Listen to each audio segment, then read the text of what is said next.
Got that shorty out getting in trouble. Don't worry, mommy, I'm here on a double. Shorty moving so fast. Got this old nigga running, digging in the stairs. Got this old nigga putting on a mask. Got this old feeling low class. Come on, baby, you know that if you follow me, follow your boy D Block, and we gon' get it there. You know what I'm saying? Follow you. Yeah, let's go. Cause if you follow me, right about now it's about 7:30 on the AM. But yo, check it out. Cause if you follow me, yeah, then I will follow you too. Cause if you follow me, yeah, then I will follow you too. Check out what type of shit I be doing in the morning, 7:30, I'm up singing a lullaby. It's only cause I got things on my mind, baby. A lot of things on my mind. But with that being said, now that you know that your boy the HGM Brando knows is up bright and early to get you out the door. For sure, for sure. I'ma go ahead and start the show. It's your boy Brando. Let's go.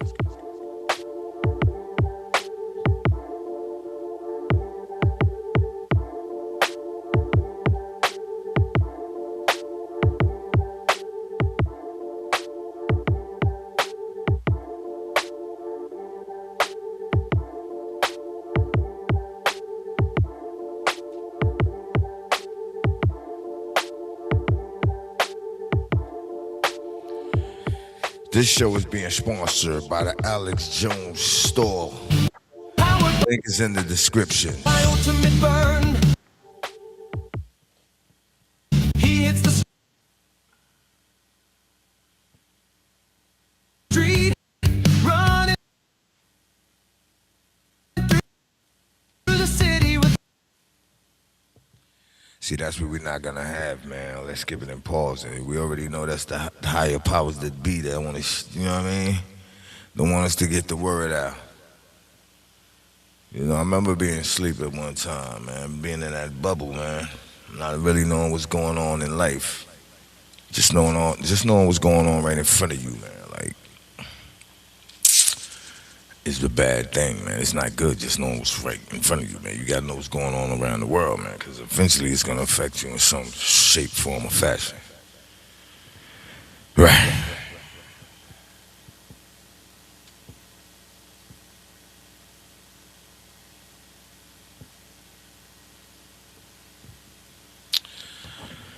All right.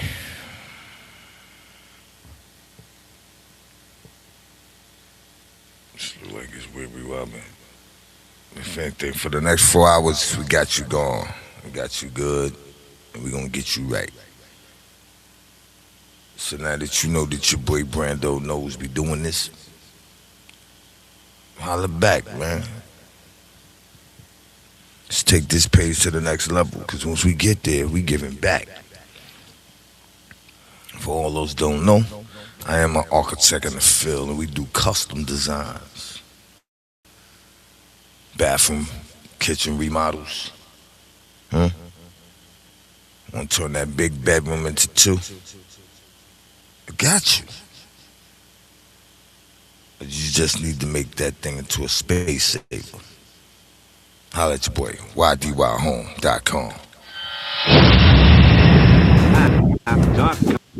.com and let the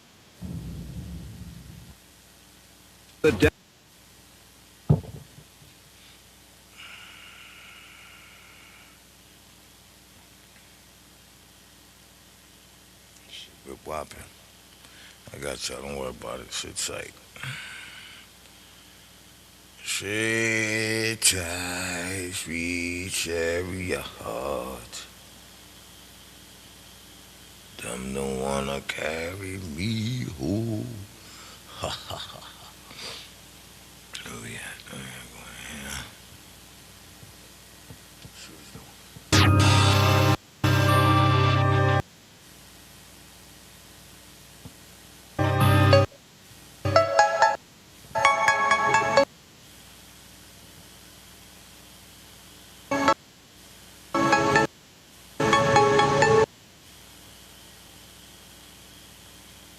hate when I do that, man. Pay your bill and you can't get full service, man. It's crazy.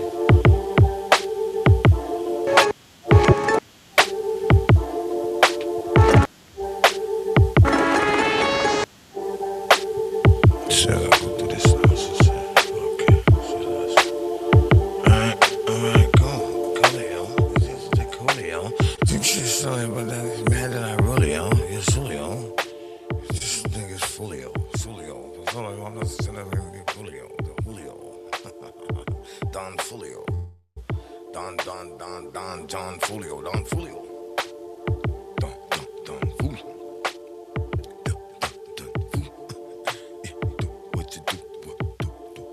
What you do? See that be it'd be too good for that just to have the value, right? And that to have the picture. It would be that would work just too good, right? Sheesh. Sunroof top, digging in the scene with the gangster leaning and we ain't coming down. See on my face there's a smile. See on my head there's a crown. Top of the world, talking it down, baby. Yep, you know I kicked the Willy Bobo. Shorty, I could be with you, but then I'm becoming the solo. Shorty said she hungry, so deep, fed her the Bobo. Then after that right there, got to do the dolo. He wants to cop a rental issue. I'll kill that track, but I can't kill it right now. It's too early in the morning, you know what I'm saying? People still sleep up in this piece. But we be back to that lady early. Sunroof top, Let's go. digging in the scene with the gangster leaning and we ain't coming down. See on my face there's a smile. See on my head there's a crown. Top of the world, talking it down, baby. Yep, you know I kick it, trouble all the shit, the really stick it, bubble all the shit, the bubble up and make it trick it, pick the bubble up the baby back, baby though, shape the bumper just like Davey though, shape it cover ceiling that's a crazy hoe, and you know, when you know, Sunroof top, when you know. digging in the scene with When the you know. gangster leaning When you know.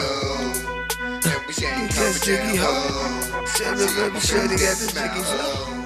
Plus got said he got the biggie hoe, just Top of the world, talking Pretty it down, much baby. pop to eat it in.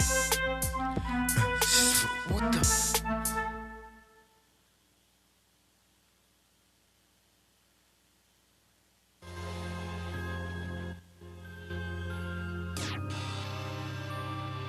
And we gone.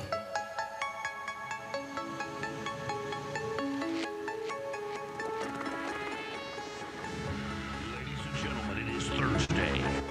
Thursday. Oh no. That's definitely the wrong Wars. Tomorrow's news. For the first time, he's like, no, we're Yeah, having. that's the wrong one. You gotta go.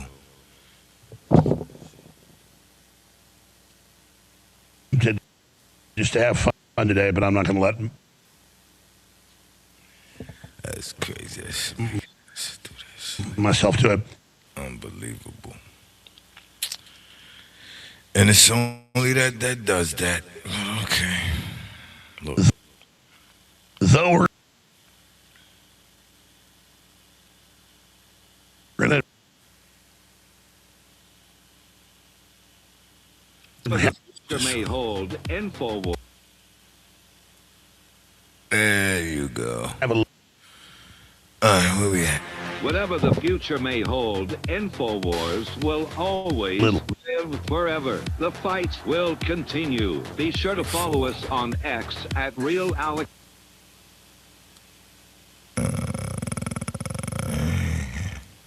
that are just hilarious. Yeah, why jump in with all the hardcore stuff first? You know, JD Vance was in Minneapolis, didn't support ICE, And we majority of the got population that wants law and order, and pointing out all the murderers and rapists and child molesters that they're picking up and deporting. And then his schedule is public. He got on Air Force One and flew out. Was back in D.C. by 10 o'clock at night at the vice president's naval observatory where he lives. And they just surrounded a random hotel until 5 a.m., beating pots and pans and shooting off fireworks and screaming. And they got high school, I guess, bands out there blaring horns so that J.D. Vance couldn't sleep. Got hundreds and hundreds of people out there. None of them were smart enough to go look online and see that he left. I mean, it was on the local news. I mean, just see, that's why they're so powerful, though, because they're so stupid. The left talks about how they're informed and they're academic and they're incredible, but on average, Whatever the future may hold, InfoWars. Murderers and rapists and child molesters that they're picking up and deporting.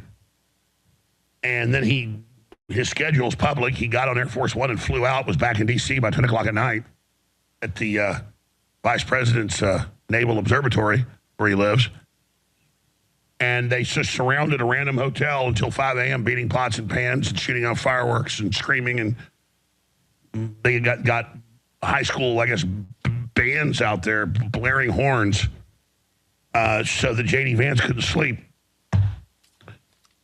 Got hundreds and hundreds of people out there. None of them were smart enough to go look online and see that he left. I mean, it was on the local news. I mean, just see, that's why they're so powerful, though, because they're so stupid. The left talks about how they're informed and they're academic and they're incredible, but on average, and all the studies are clear, they are the dumbest people on earth. I mean, it's just staggering. That's the kind of stuff we got here today. We have Trump pulling out of the UN. We have a story that really makes my blood boil that we'll be getting to early on in the hour, and just shows you while we're far from being out of the woods yet, 76 Republicans vote to keep carve-outs for groups who do child sex changes in spending package. Yeah, the DEI is all in there, all the rest of the crap. And that vote was just this morning. So you have 76 Republicans joining with unanimous Democrats to keep all that in there. And that's why we've got to continue to get more good people to run who are populists and who are patriots and who are pro-life and anti-death. We need more natalists. We need more pro-family people to run and get rid of the rhinos who get big money from the big hospital chains, the rest of it, that are absolutely at the heart of this. And that's just from the money-making perspective. They want to break the family up, obviously, and kind of make being sterilized cool and avant-garde. That's what it is. But we are turning the tide against the transgender cult. I mean, hell, the UK just banned transgender surgeries. Europe's doing it too. So why is the U.S. still leading the way in evil? We'll talk about that. But I haven't gotten to the big stories we're going to be covering, and we will today. And huge guest. And I want to apologize for telling you all to get into silver. It's now up 200% in the last couple of years. I want to apologize for being so right. It's over $100 an ounce right now. I apologize. I was so right. It's Friday, January 23rd, 2026. And we are 68 days in to the return of the American Republic. We have this super hyped megastorm coming in, starting to hit parts of the West Coast, and they're right across the Midwest into the East Coast. And you never know if these things are as bad as they're going to say. Certainly, we've had blizzards the last 5 years in Texas that I haven't seen since I was about 5, 6 years old. We had some blizzards then that, put 5 feet of snow on the ground. A lot of fun when you're a kid riding down the hills and stuff on your trash can lids. But this is going to obviously cause massive car pileups, all sorts of delays with aircraft. Poor folks don't have money are undoubtedly going to freeze to death in their houses. And that's if it's not that bad. Power outages, trees falling on wires. I know that in Austin, they're taking it real serious. I saw this morning a bunch of even out-of-state repair trucks, with the cherry pickers on them. Saw a lot of them. So definitely they're taking it serious. They're bringing in out-of-state people. And I saw state people, and I saw a lot of them. I probably saw 20 repair trucks just driving to work today. So somebody's taking it real serious. So we'll definitely see what happens as it starts unfolding basically right now. But it's always a lot of fun in places like Texas. Because once you get to about central Texas, it might only snow or ice up every 4 or 5 years. So every time there is real snow or ice, it is like crash up derby out there. It's like death-defying just to try to get into work when this is going on. So we'll see how that all unfolds. Obviously, Trump posted on True Social. He said, "Record cold wave expected to hit 40 states. Rarely seen anything like it before. Could be the environmental insurrectionists should explain this. Whatever happened to global warming?" That's right. Record cold wave expected to hit 40 states. Rarely seen anything like it before. Could the environmental insurrectionists please explain whatever happened to global warming? That's a very, very good question.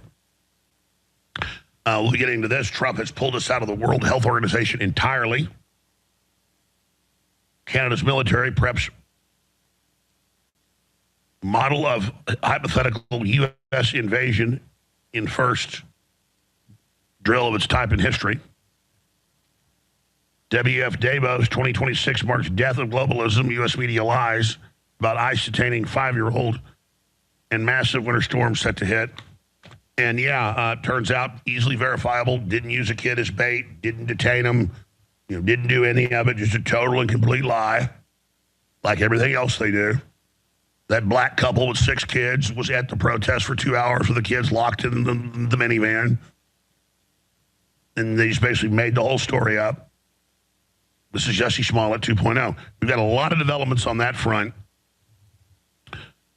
Minneapolis gears up for mass anti-immigration enforcement protests starting tonight and through the weekend. And I'll hand it to the communists.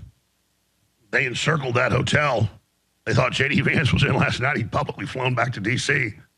and beat pots and pans and blew horns and blew whistles until 5 a.m. And it was 15 below zero while they were doing it. So we finally got a way to get leftists to do some work and get up off their asses. So they're going to be running around rioting this weekend, and they're saying it's going to be like 20 below zero there. So, I like the cold, folks, and I'm pretty tough. And let me tell you, I wouldn't be wanting to hang around even with a good coat and gloves and stuff in 20 below for more than an hour. I don't care how tough you are. It starts hurting. So can you imagine if this was the summer, how big these riots would be around the country? And that's what they're gearing up for. So they're just waiting to stage their false flag. And it ties into a whole bunch of other crazy developments. Also, Newsom is really in the crosshairs, which is good because he's a really bad person, Newscom. And a lot of people are pointing out what I pointed out, that why is he at a foreign event running down America and Trump? It's one thing if you do it here. Why are you doing it there? Well, that's his whole philosophy. That's what the Democrat Party is. So if you're mad about them doing it overseas, they fundamentally are trying to dismantle it and run it down here. So I'm glad that Stephen A. Smith finally figured this out. But I got a bunch of stuff on Newsom and just how bad he is. And another Scott Bessent joke about him and what the knee pads were for. But I just love Newsom yesterday during Davos event. He's like, Trump sits around and makes jokes. It's pathetic to have a president that makes jokes. You're not supposed to make jokes. By the way, get me the knee pads for all the CEOs that are going to give Trump a blowjob. And then I thought he was joking when he said, buy them on my website. The Trump knee pads. No, he's actually selling it and making money. And by the way, he's got tons of money, like his Aunt Pelosi, his auntie. Remember, he kept all his restaurants open when everything was locked down. His French Laundry and the caviar and all of it. This guy's just a piece of work, folks. Pelosi's worth billions. He's worth hundreds of millions. They hide most of it. When you hear he's worth $50 million, it's $500 million. When you hear Ilhan Omar's worth $30 million, it's $100 million. When you hear that Pelosi's husband's worth $1 billion, it's $5 billion. These people are crooks. Speaking of crooks, we have a very special guest joining us at the bottom of the next hour. Sarah Gonzalez is an amazing reporter and great podcaster and talk show host, and also not too hard on the eyes. Really great lady, her and her husband. She went out and exposed fraud bigger than the Somalis in Texas, and it's the Indians. Now, again, this isn't new news. This is documented. It's accelerating, but that's what I keep telling people. All you got to do is go out and show this and then it'll draw attention and go mega viral, and then the legislature and the government will take action. But that's what the Indians are doing. Not all of them. We're not trying to be mean to the Indians, but they bring family in, claiming they have jobs they don't have. They claim that there's businesses they're running that aren't running, and then they get tax credits on those. So it is fraud. And she details that. And if you think the Somalis are running a scam, per capita, yeah, they're the king scammers, but they're only in 4 or 5 cities. The Indians are in every town and city, as you know. And nobody's not saying they're not nice. Nobody's not saying they don't work hard. You see them, doing that. I don't have a thing against Indians, but they come from an incredibly corrupt system.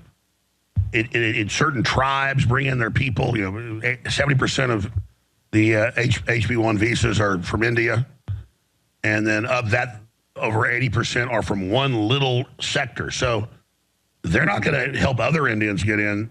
They're not going to help you get a job. And then they've been caught everywhere, basically only hiring Indians at the U.S. companies they come into. And that's why you go to a tech company, or you look at the new tech CEOs, or you go to a tech event, it's like, damn, it's like 80% Indians. It's like, yeah. Well, they're really smart. They have really high IQs. They're really good, test scores. And yeah, they are smart people, but it turned out they're saying these people have like electrical engineering degrees and stuff. We're top of their class. They're coming here, and they don't even have high school degrees, a lot of them. They're just lying, folks. So it's a serious situation because we've got a culture that has checks and balances and meritocracy and all this. The rest of the world's not like that. And so we import people that are going to do things the way they always did it. That's why in Texas and New Mexico and Arizona, and anybody doubts me, just go to a gas station or a truck stop, go in the bathroom. They got signs on the doors in Spanish saying, put toilet paper in the toilet. Do not put it in the corner. Because they don't flush stuff like that in the rural areas of Mexico. And so you put your poop wipes in the corner. And then the Indians and people, I guess, a lot of them wash in the toilets. So there's a lot of washing their feet, and they take showers in the toilets, and that becomes quite a mess. And, in the sinks, you come in, and the Indian's got his butt in the sink, washing his ass in front of you. And there's videos of this. I've actually run into it in the airport. It's pretty wild. You walk in, a man's trying to put his ass in the sink. And if we don't enforce our culture, these people will never learn. And they're already here. I'm just saying it's time to put a moratorium on this until we processed all of this, because it's out of time. I mean, it's out of control. Sorry, I'm already going there. Sarah Gonzalez coming up with her exclusive, incredible report that's right up there with Nick Shirley. This needs to go mega viral. And it has.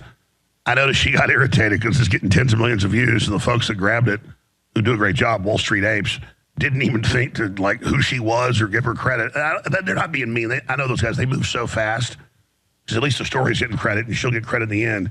No, it's not about getting credit. When you have a show that you put everything into and everything, it is going to get the credit. But she'll get it one way or another now. But she's like posting on her, hey, why don't you even say who the reporter is? At least do that. Well, it's Sarah Gonzalez.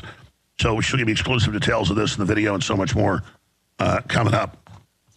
You definitely don't want to miss this information today. Now, we've also got a lot of other angles how they're harassing ICE. And then they're getting caught on undercover video. New York City hospital staff mistreat injured undercover cops thinking they were ICE officers. So they demonize them, say they're criminals, they're killing innocent people, they're Nazis. They dehumanize them. And then now, it's okay to put stuff in their food. It's okay to mistreat them. It's okay to not give them medical treatment. And it's not even ICE, folks. Like all the videos you see of the left, just randomly, they see some IT guys in a restaurant in Minneapolis, and then they'll just go in and beat them up because we think you're ICE. Or, you're wearing an American flag shirt. We're going to beat you up. Because they want to attack people. So that's coming up. We've also got Fox News finally reporting that large sections of Europe, Canada, and the UK are now no-go zones for non-Muslims. We've got big evidence of election fraud being documented from 2020. Everything I said, Trump said, others said, exactly as we said, how they did it, where they did it, but the numbers are all far worse. In Georgia, in Pennsylvania, in Arizona, in Michigan. and many other states as well. The states you think are really blue aren't, folks. It's fraud. And that's the secret of the Democrat Party. So that's all coming out. But right now, I want to kick off with the Somali situation with the mayor, Mr. Fry, who is the archetype of the criminal leftist that we face in these blue cities. And why at a certain point, we're going to have them indicted for racketeering because they're illegally fomenting all of this and illegally blocking constitutional law enforcement actions. And if we don't understand that that's what it is with Soros getting control of the judges and the prosecutors and the mayors, then there's no way to ever beat these people. You can't just oppose the criminal stuff they do. You have to go after the central area of the mothership, and you have to start indicting the Soroses and the NGOs and the leadership. And we have them all admitting that it's all coordinated and it's all meant to overthrow our republic. So it's not free speech. Instead, we've got, let's indict Don Lemon and these people. That stuff's not really constitutional. They could have kicked him out for trespassing. Yeah, in some cases, if they do have the emails and text messages that they went there to oppress their speech and went there to silence them, yes, that is a civil rights violation, but it's very hard to prove. It's not with the Soros training and the universities and the documents we have. They admit it is to drive America into submission. They admit it's to silence people. They admit it's all coordinated, in most cases using U.S. taxpayer money. That is illegal as hell. So I see the stuff the DOJ will occasionally do, an indictment here, an indictment there, and it's always, and they know more about this than I do, it's always something designed to fail. Just like with Comey, just like with Letitia James, and I see through it, and I think you see through it too, and you should be pissed. But here's John Bound's latest report on the evil, wicked mayor of Minneapolis. Here it is. Don't be engulfed by the smoke screen of the ongoing ICE raids and the anti-ICE protests. This is not just about resistance here in Minneapolis. It's about love. So you've got people uniting and coming together in this beautiful way. After the shooting of Renee Good, the coverage of ICE on CBS, NBC, and ABC was 93% negative. 93% negative is not journalism, it's tribalism. Let's keep our eye on the ball. How high up do you think the message went that there was fraud? Do you think it made its way to the governor's office? I struggle to believe it didn't. I have to believe that the governor's office and Keith Ellison's office were aware of this. They've said they were involved in helping the FBI. They've said they were made aware. Mr. Dexter, could have something been done about this earlier? Yes. As I stated in my opening testimony, in the years that I worked there, we identified how fraud was occurring, the loopholes that existed, and What were some of the warning signs, Mr. Dexter? Well, the fact that part of our job was to go and collect attendance records. We would find attendance records that were either incomplete, non-existent. But I can't understate it, how frustrated Minnesotans are right now with the level of fraud and the lack of accountability. Assistant Commissioner Moore said that through the SWIFT system, through your accounting system, you know who you're paying. You know the people who you are sending money to. You know their name, you know their business. Frankly, you probably know who they're connected to. And through the tools across state agencies and across all of the executive branch, from business registrations to what they have to file with the Attorney General's office, all of those tools exist. So why are payments continuing to people who have been convicted of fraud? Minneapolis Mayor Jacob Fry's inner circle has been riddled with explosive ties to one of the biggest fraud heists in American history, the $250 million Feeding Our Future scam. A brazen scheme of staggering proportions. The largest pandemic fraud in the United States. The subjects in this case weren't interested in feeding our future. They were interested in feeding their own gluttony. We have new details on a jury tampering scheme at the center of a major fraud case. Federal prosecutors indicted 5 people for their roles in offering a juror $120,000 for a not guilty verdict in the Feeding Our Future fraud scheme.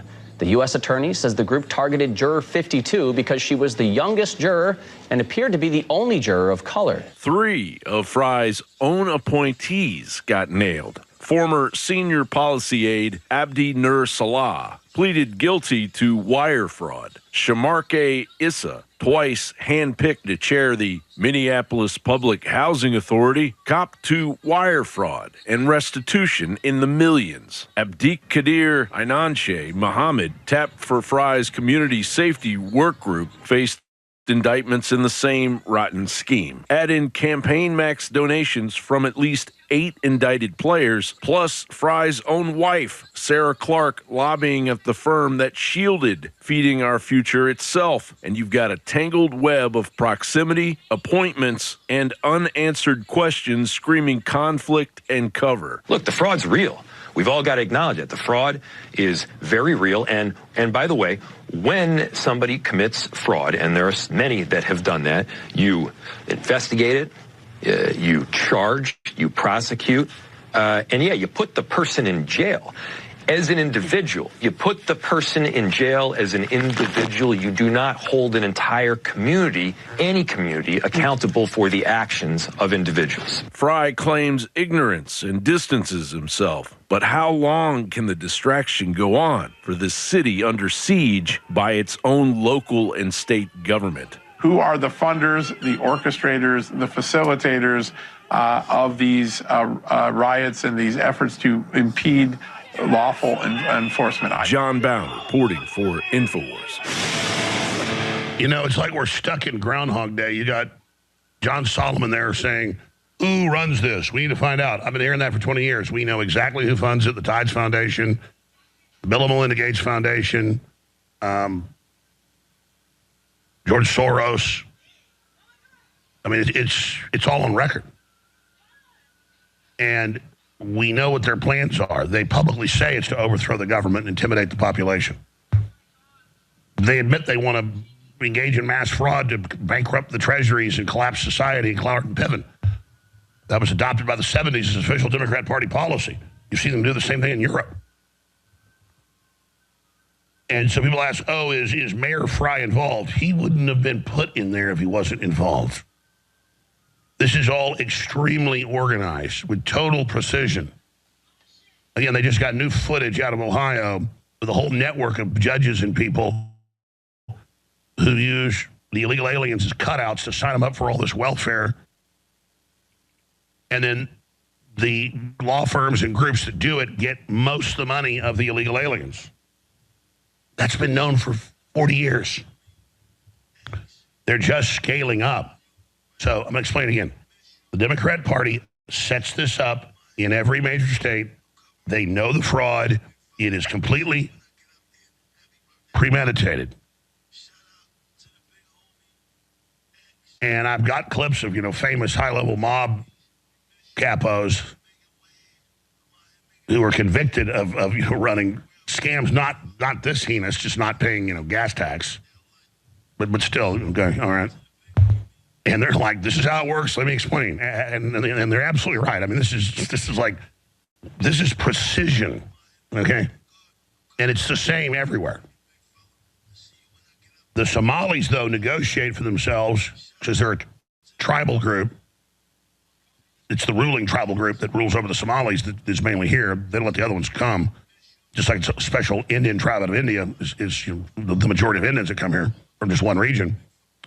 Because that's how it all is. Well, we help our people, nobody else. And that's the attitude.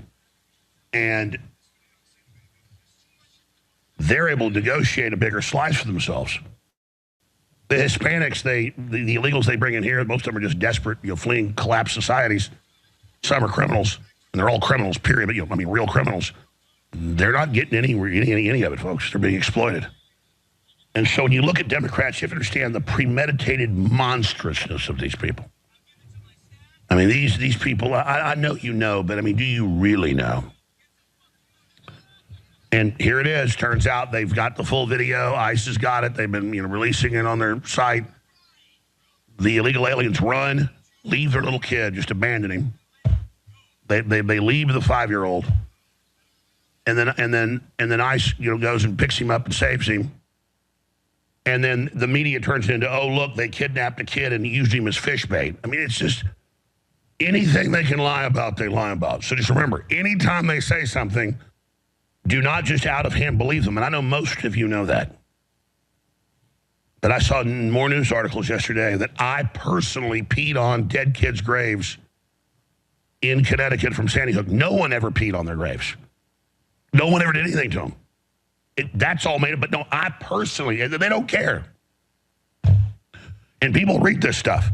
I'm running around with my penis hanging out, pissing on graves. I mean, it's just, and ICE is kidnapping kids and using them as bait. It's all lies. We'll be right back. Stay with us.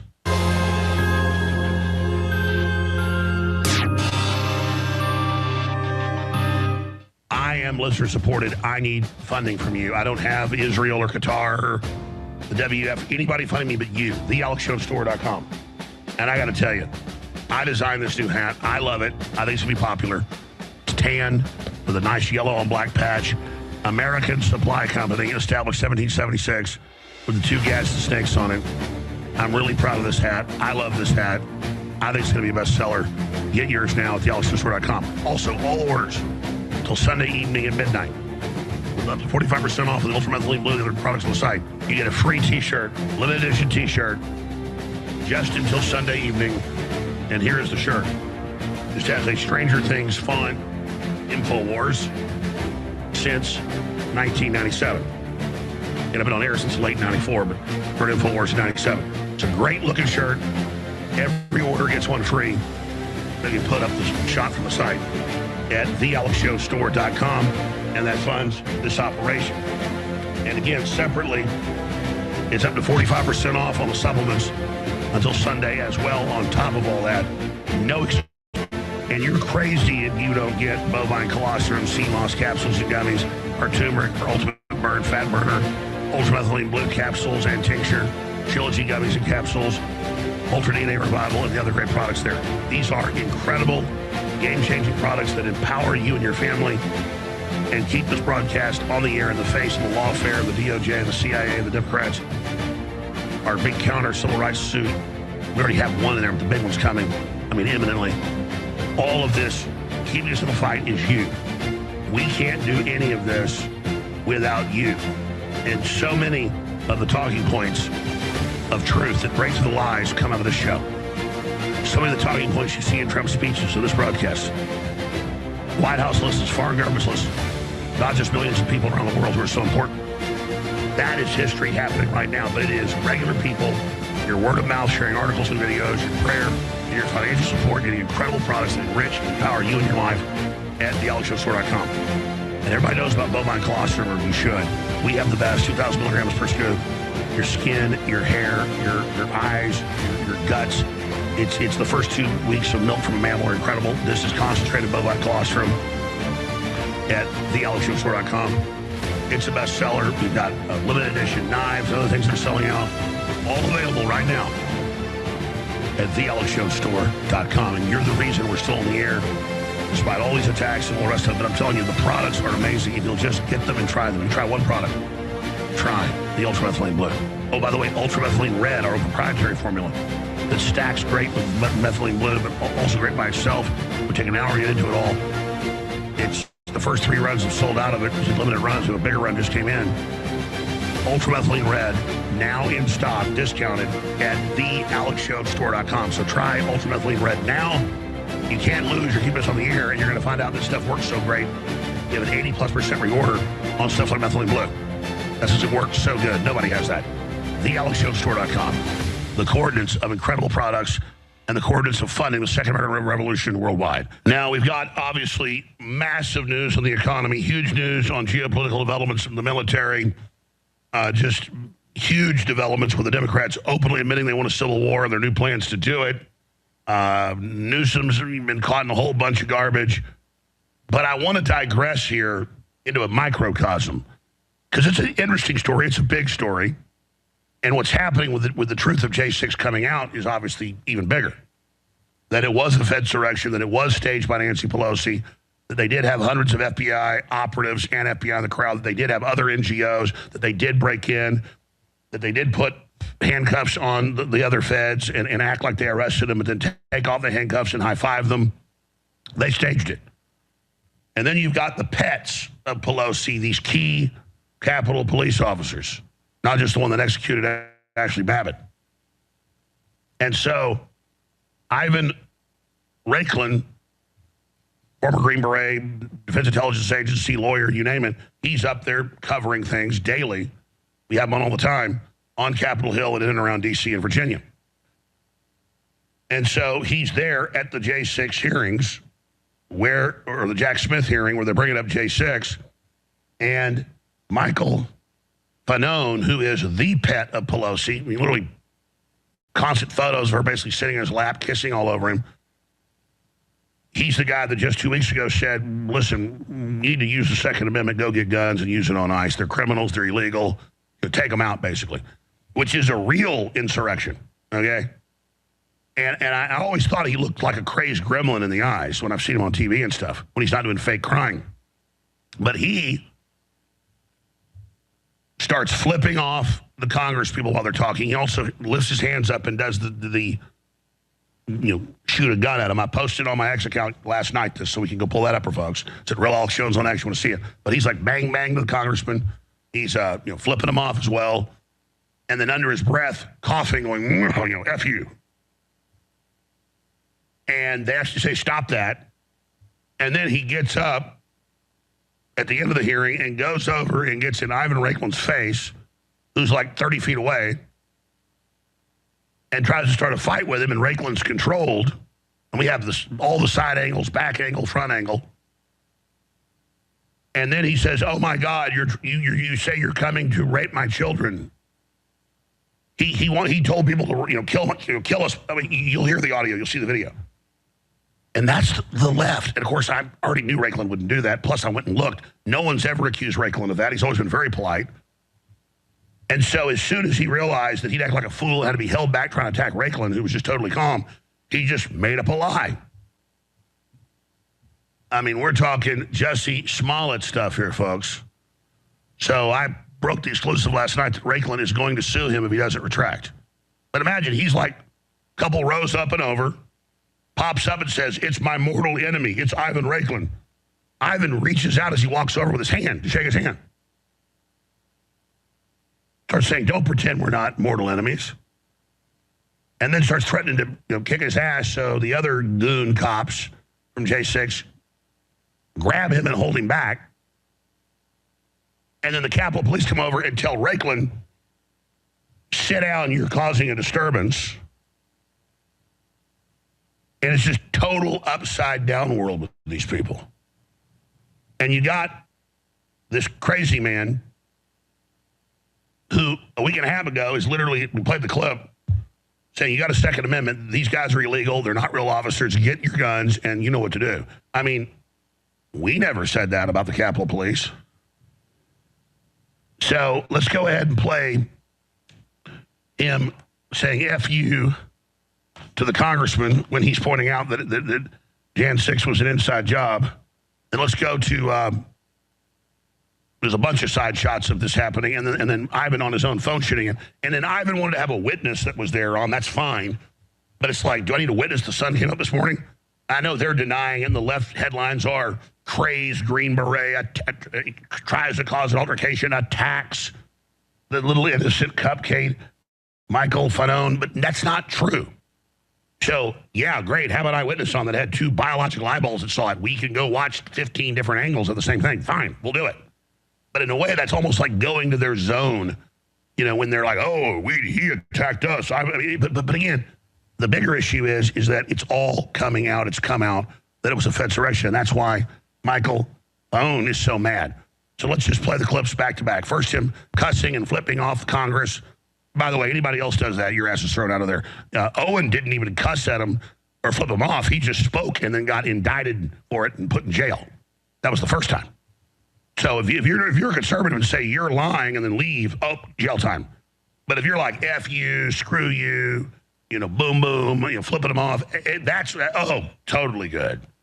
But again, it's the arrogance of this guy. So here's the clips.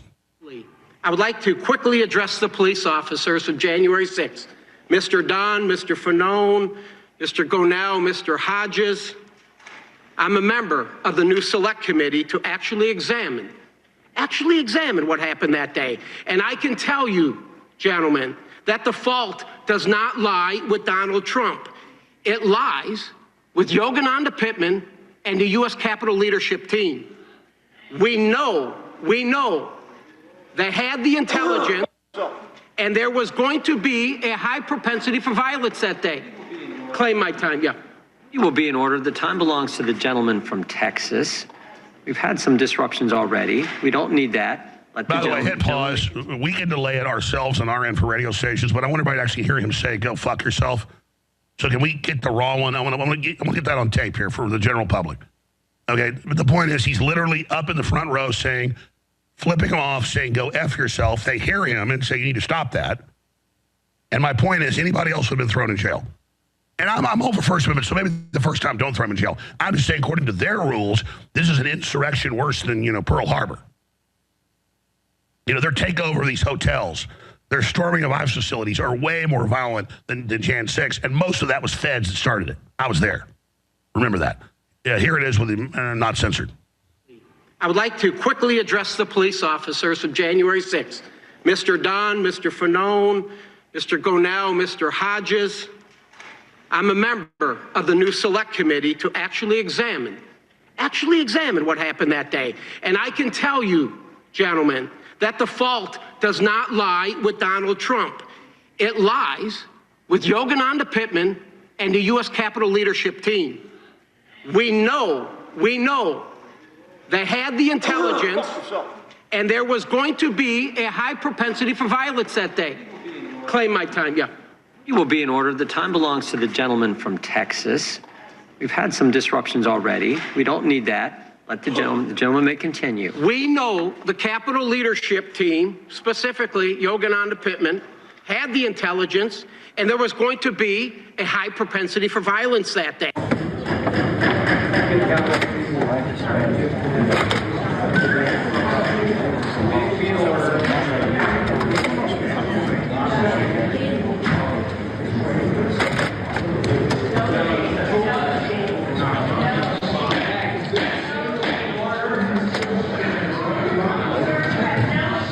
Again, for radio listeners, he comes over to Ivan, gets in his face, and then he's the bad guy. The cops get it right in his face. When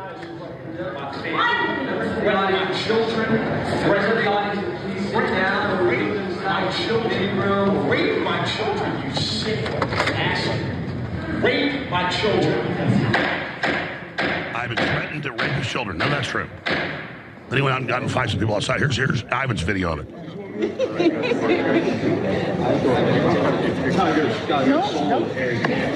Hey, Michael. Hey, what's up, buddy? Ivan Raikman.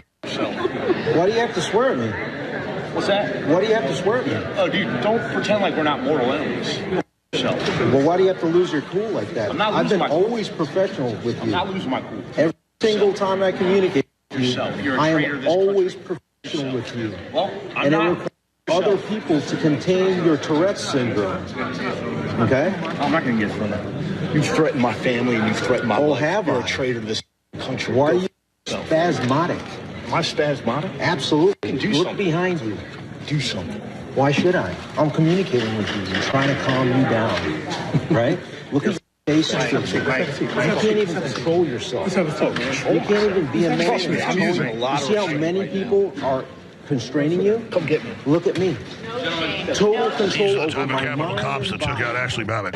Total Real control tough over guys. my mind and body, and I'm totally dominating you right now. Sir, Totally dominating you right now. sir, let's step aside. I'm not. This guy I'm is just threatened standing my family, threatened my I'm just children, standing here. threatened to rape my children. Oh, rape really my now? children, you sick. Did that Joe Biden rape his daughter? Rape my children. More people need to contain Maybe he's Joe Biden. Always. Listen. So I love the Capitol cop who's on duty comes over while the other guy's reaching over like he's going to attack Ivan Raiklan, and then they come over, you're bad, Ivan Raiklan. This is how it always is. Next, they'll say Ivan Raiklan peed on children's graves or something. So, Ivan, this is just a perfect microcosm of their mindset. He was so upset during the hearing the truth's coming out. Wow. I mean, you've got to sue him. I know you're sending him a letter to retract under the statutory law. If he doesn't, you got his ass. Absolutely. So I'm just going back and forth with my attorney. It's basically, he said, take a look at the draft. Looks like it's ready to go. We're going to send it to the registered agent, probably for his publisher of his book. I just sent Daria a quote that's relevant to understand Fanone in this, where he's basically Nancy Pelosi's lackey. But bottom line, it's going out today, and we're going to give him, I think, just for litigation purposes, we're going to give him a few days to retract it. If that doesn't happen, then absolutely, this is a total slam dunk defamation per se here in Virginia. You can see there, from time to time, this is according to Fanone's own book that he was, I mean, they paid him off with that. If you can read through that, if I can read through that real quick, Alex, bring that back up. It says, from time to time, Speaker of the House Nancy Pelosi calls to check in, sometimes via FaceTime at 3 a.m. in the morning. I don't think she sleeps. I've had drinks with Congressman Eric Swalwell, a Democrat, Adam Kinzinger, a Republican. Liz Cheney and her dad took me out to dinner. And this is just one instance of it. I mean, many instances in his book that I actually read and listened to right after I broke my leg a couple of years ago when I was researching January 6th and these 4 Capitol Police / MPD officers. He talks about how he drinks all the time, how he had drug problems back in the day. Maybe he still does. I don't know. And then also that he interacts with Pelosi on a regular basis, along with Jamie Raskin and others. And we now have Pelosi video out of her daughter and her staffers saying they planned this for 2 years and that they knew and stood down. So they're behind it. He's pissed. And then he comes over to you. And then when he actually makes it up that you've said you're going to rape his children, what the hell is this? Yeah, I think what happened right there, Alex, is this is the only thing I can think of, is that just like when he did on January 6th and lie, you look at his body camera, it's actually coming out. A lot of people that have already put this out that are J6ers about Fanone and him lying about what happened to him that day across all different platforms. The body cam is going to probably go viral now. And so you're going to see that he totally lied. What he said happened never happened. And when you get a rabid dog in the corner that's been lying their whole life and they're getting pressured into getting the truth out, that's the reaction. So he totally lost his cool on me because I wasn't going to bend a knee. He usually, I guess, tries to bully people, look them in the eye and face off with them. And you can tell that my heart rate probably didn't go above 40 beats per minute the entire time that I was standing there, because you can never put fear or have apprehension of harm in my mind. I control that, just like I explained. I control and have total dominion over my brain and my body. And obviously, he does not have that self-discipline to do so. And I also reminded him, I'm totally dominating him. Just like you say on your show and all the time, we are just completely decimating the deep state. And this is, I think, a key piece of content that is now going to change the vector of, we've hit the apex of BS. And I think those that are bystanders that believe the hype of the last 5 to 10 years are going to view that video. Thankfully, it's going viral to see this is what truth looks like, unwavering against demons and liars. And it just manifested. Yeah, and I know you got your friend on, who's another great reporter and patriot, to say, oh, he saw this happen. We all see it on the video, but I know why you're doing that. I know that there's news articles. It's everywhere.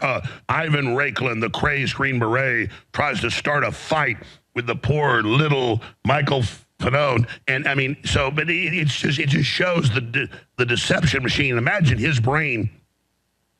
He just instantly goes, oh God, I look like a fool. They've had to restrain me. Ivan just pointed that out. You want to rape my children. You said you're going to rape my kids. I mean, what kind of brain just comes up with that? When he tried to bully me into, and then he saw that I didn't hesitate and didn't back down, I think that's when he had to go into the false accusation and the victimhood mode. We've seen him do that over the last 5 years, and that was just another instance of it. And the reason why he does that is because he's faced no consequence. He only gets lauded. He gets book deals. I mean, there's constant.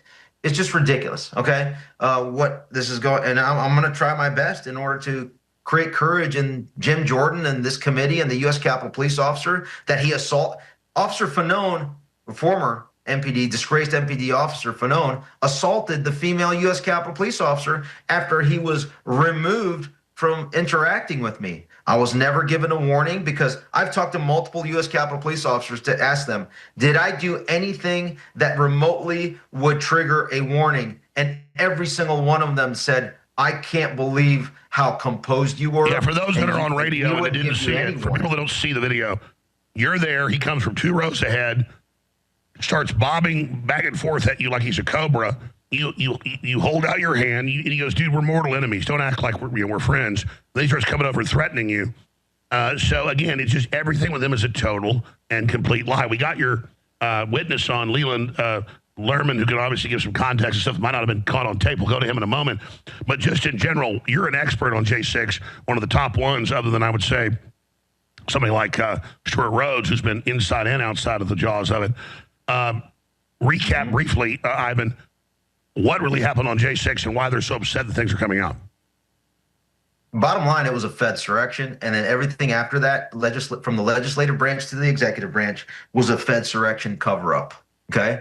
And they know that the exposure is going to happen because contextualizing, remember, it went from the hands of the legislative branch and Pelosi, the weaponization. Then it was handed over after the Democrats lost in 2022 over to the DOJ and Jack Smith. And so you saw the confluence of MPDC, U.S. Capitol Police, the Democrats, the legislative branch, and Jack Smith all in one room where the entire country saw that no one is believing that lie. And now we're starting to basically put foot on neck of these liars. And now we have to motivate the coward, cuck Republicans to actually hold those liars and treasonous to account. That's right. I've seen some of the work MPD officers are the ones that battered and slaughtered Lila Morris. MPD officers were the ones that almost murdered Victoria White. MPD officer like Michael Fanone lied their way through life the last 5 years. Now, Leland Lerman, I'm aware of some of his work, but he was there, and I just want to bring him up. In that white suit right there. Yeah, absolutely. Leland Lerman, tell us from the angle you saw with your own eyeballs, what really happened and where you see this going. Thanks, Alex. So I was there. I'd been invited to participate by Ivan the day before, and I made sure to be there because, as you know, many Americans have a hard time understanding what's going on with this particular situation. And so I wanted to see for myself.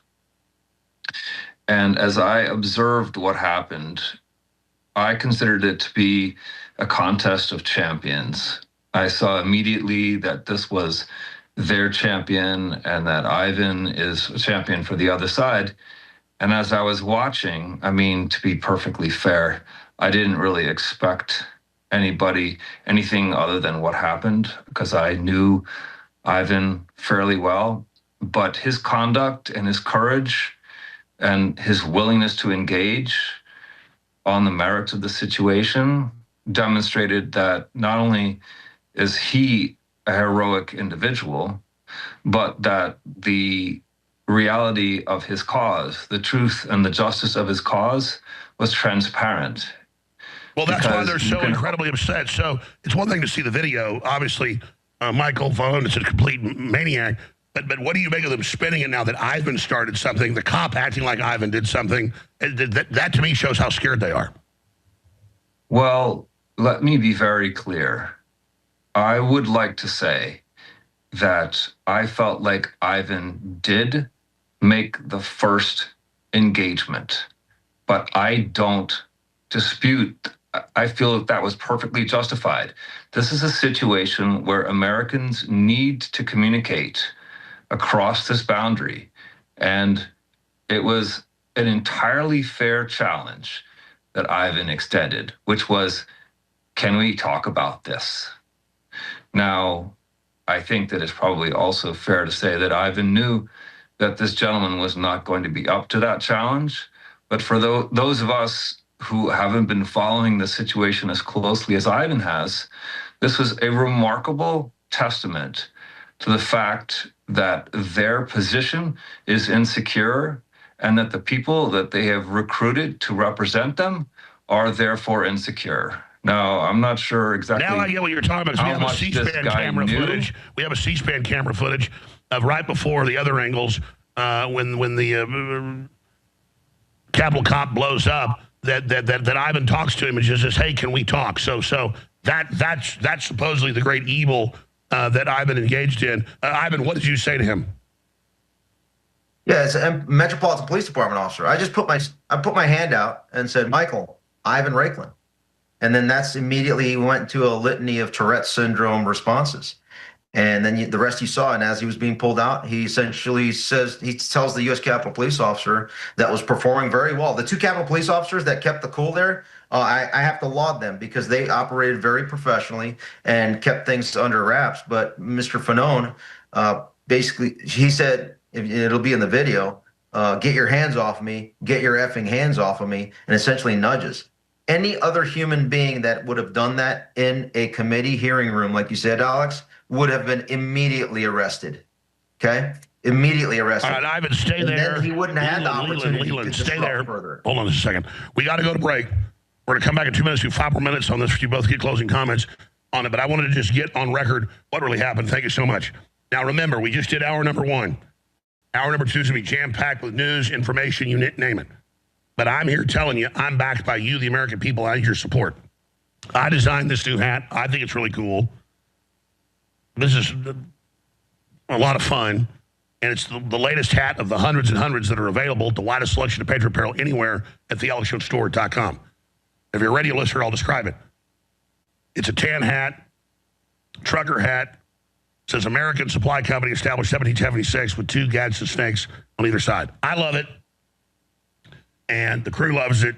So this is an Alex Jones designed hat right here at thealexjonesstore.com. And until Sunday at midnight, you get a free limited edition InfoWars established 1997 shirt free with every order.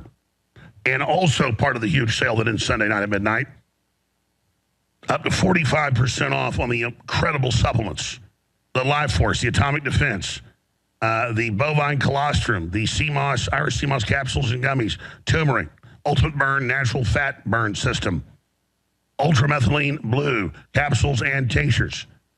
Ultramethylene Blue as well stacks very well with Ultramethylene Red, a proprietary product we've produced that has similar effects but hits at different angles of the body. Amazing.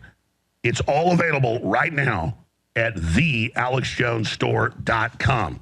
thealexjonesstore.com. And it is your support to keep us on the air. I can't do it without you, so I'm asking you for support.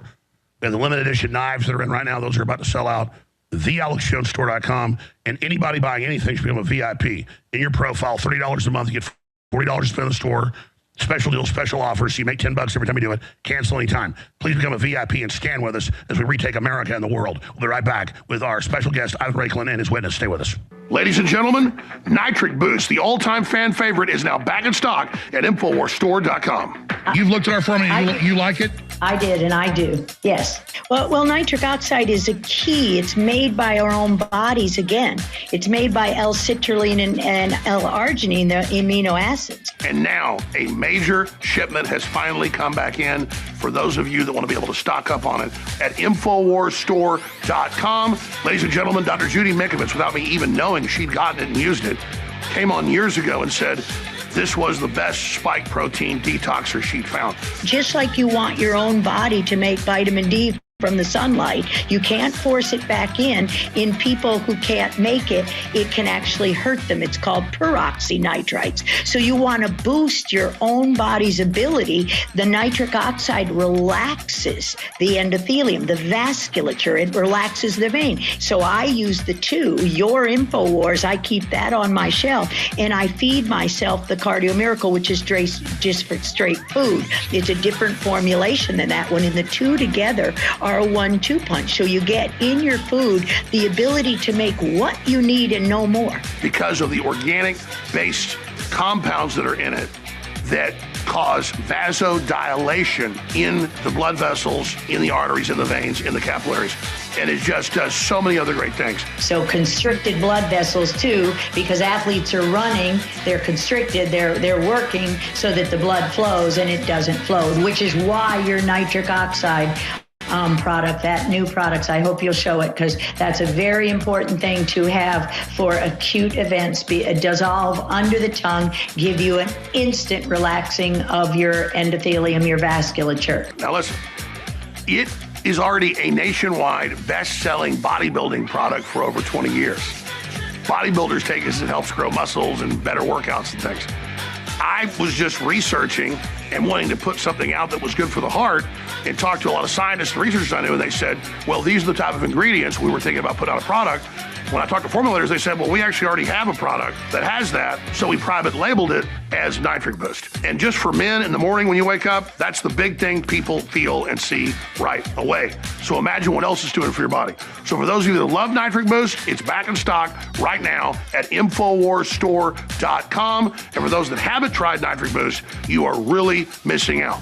Secure your Nitric Boost right now at InfoWarsStore.com. We're battling in the courts. We're still here. A year after the Onion said they bought us, we might actually hold on and win. But regardless, the shopping cart's there, the shipments are going out, and you will get your product. But if you don't order it, support us, we'll be off the air. So it's a paradox.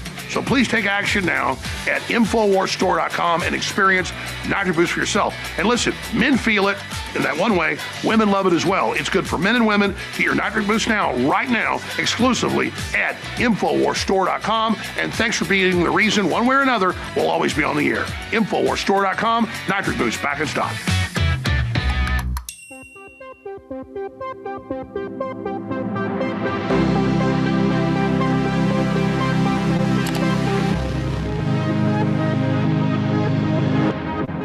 Welcome to the Great Reset. Eat the bugs.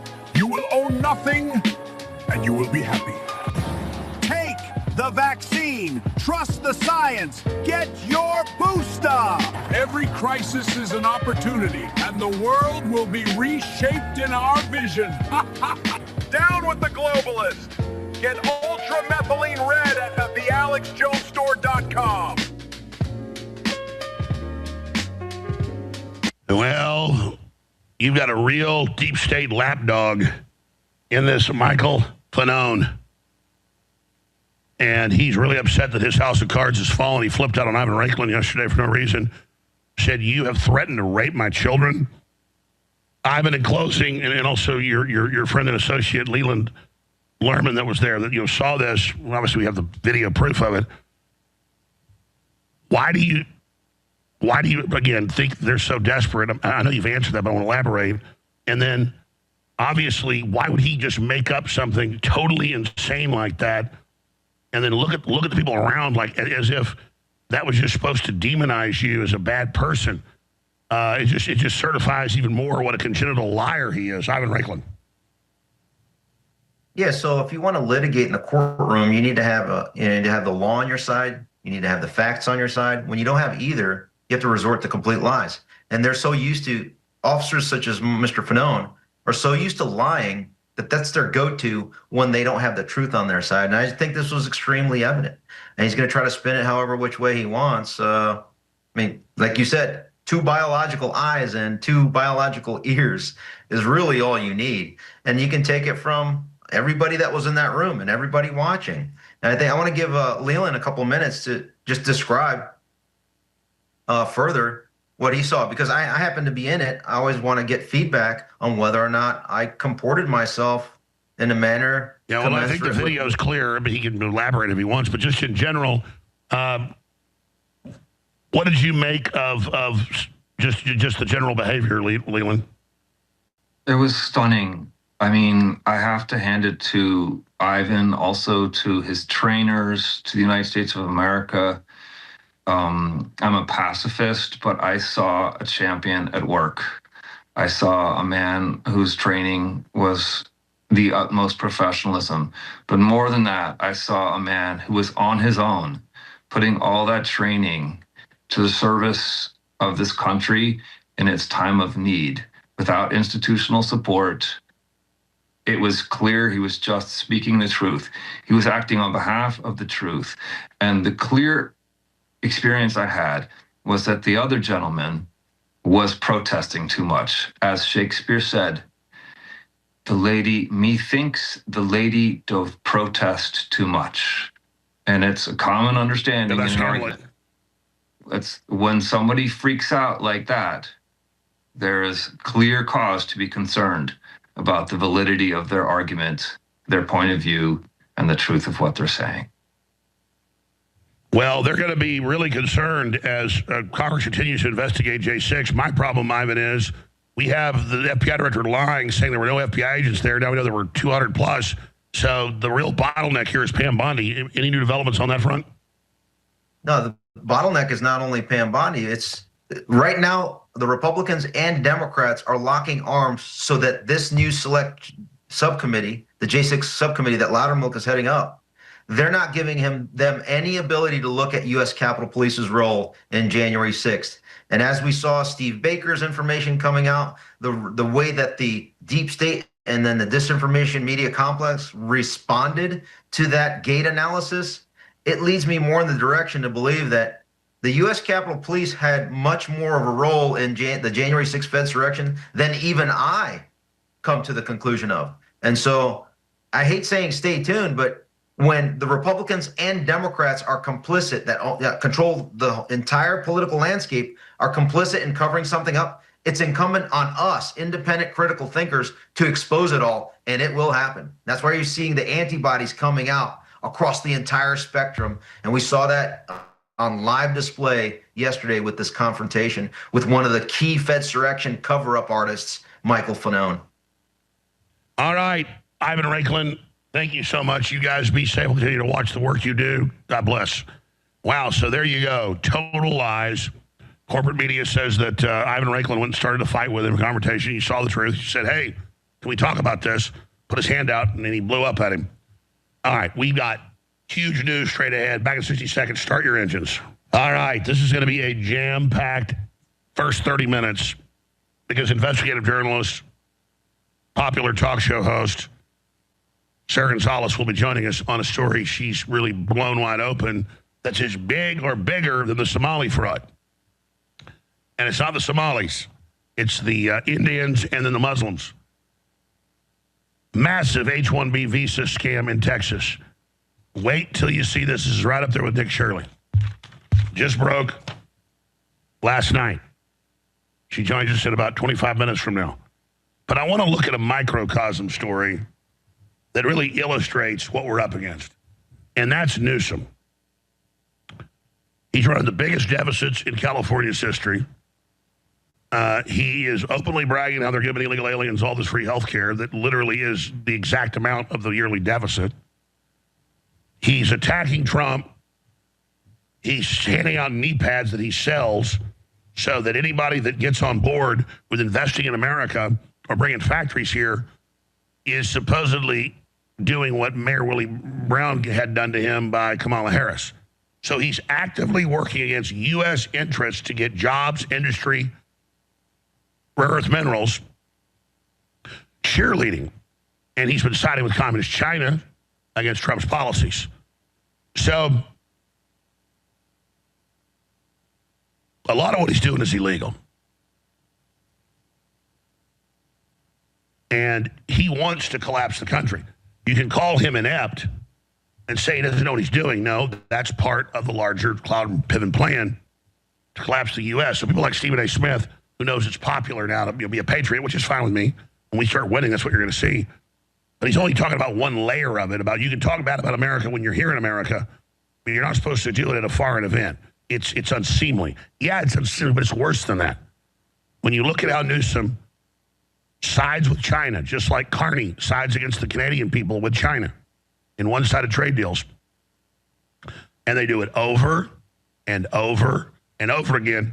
It illustrates how they're getting filthy rich while they destroy our free market to collapse us and bring us into their totalitarian model. And then that dovetails with Scott Jennings saying, I would like to thank Gavin Newsom for being my official fact checker on issues of Dems giving illegals free taxpayer-funded health care. Because they've been giving illegal aliens free health care since Obama. Trump stopped it. They brought it back under Biden, just like they have illegals voting in all these blue cities and states. And when we point it out, they go, no, we don't. No, we don't. Then we can show the law, show the policies, show Democrats admitting they're doing it. And then their surrogates come out and say it's not true. Gaslighting. I mean, FEMA, just the last year of Biden spent, what was it, like $14 billion on illegal aliens, free housing, free health care, on top of all the other welfare they got. And the total over 4 years of Biden was $40+ billion of FEMA money, not for hurricanes, not for wildfires, for them.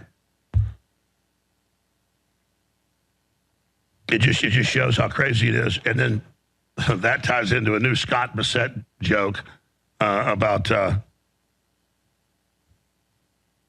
Patrick Bateman 2.0 handing out the knee pads. And then that ties into, remember, Newsom's leading the national lawsuits with these tens of thousands. It's actually over 80,000, and not just 80,000-pound trucks, same number. It's like, I think it's 80,000 illegals they've given licenses to last time I checked. And then Trump goes in and says, they got to speak English. Then we find out that in most cases, they're just given the licenses. They don't even have driver's license to drive a normal car.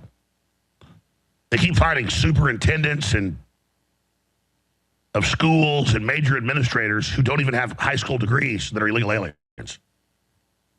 I mean, you see it all the time. ICE just busted a bunch of them in the last few days that were on police departments and stuff with fake names operating. I mean, this is crazy. This is part of the congressional hearing yesterday. If you don't speak English, you have no business being behind the wheel of an 80,000-pound commercial truck. But California is still trying to block that and say, put them back on the road. Then that ties in to Ludnick in a new clip from yesterday where he looks at Canada and says, you have the best trade deal in the world other than Mexico. And they do. Totally one-sided. We just wanted a little bit for us, and you freak out. And that's what's crazy about. That's why we hold all the cards, folks, because everything's one-sided. Because the plan was sell America out. In 1950, 4% of the world's population had over half the wealth. We created the middle class. We created the idea of that. Before that, you had poor people and rich people around the world. And America had a little bit more middle class than other people. But by 1950, baby, it was like, no, whole new ballgame. And Newsom and these other kleptocrats, these feudal lords, they want feudalism. That's the system they want. That's what the Great Reset is in the UN's own words. So when I use words like feudalism, if you don't know what it is or you know a little bit about it, you want to go research it because that's what these people want to do to you and me. And you can talk about Trump not being perfect all day. I agree. We got to get on his ass about a lot of stuff. Because I've learned we dig the spurs in, we get a lot better action. But at the same time, thank your lucky stars that we got somebody in there that's trying to have prosperity and security and freedom and the rest of it, and is really doing what he believes is right for the country. And I agree with about 95% of it. So it is just day and night. And then we'll get, like I said, the Lutnick clip where he explains that Canada has the second best deal and needs to stop bitching, which is true if you look it up.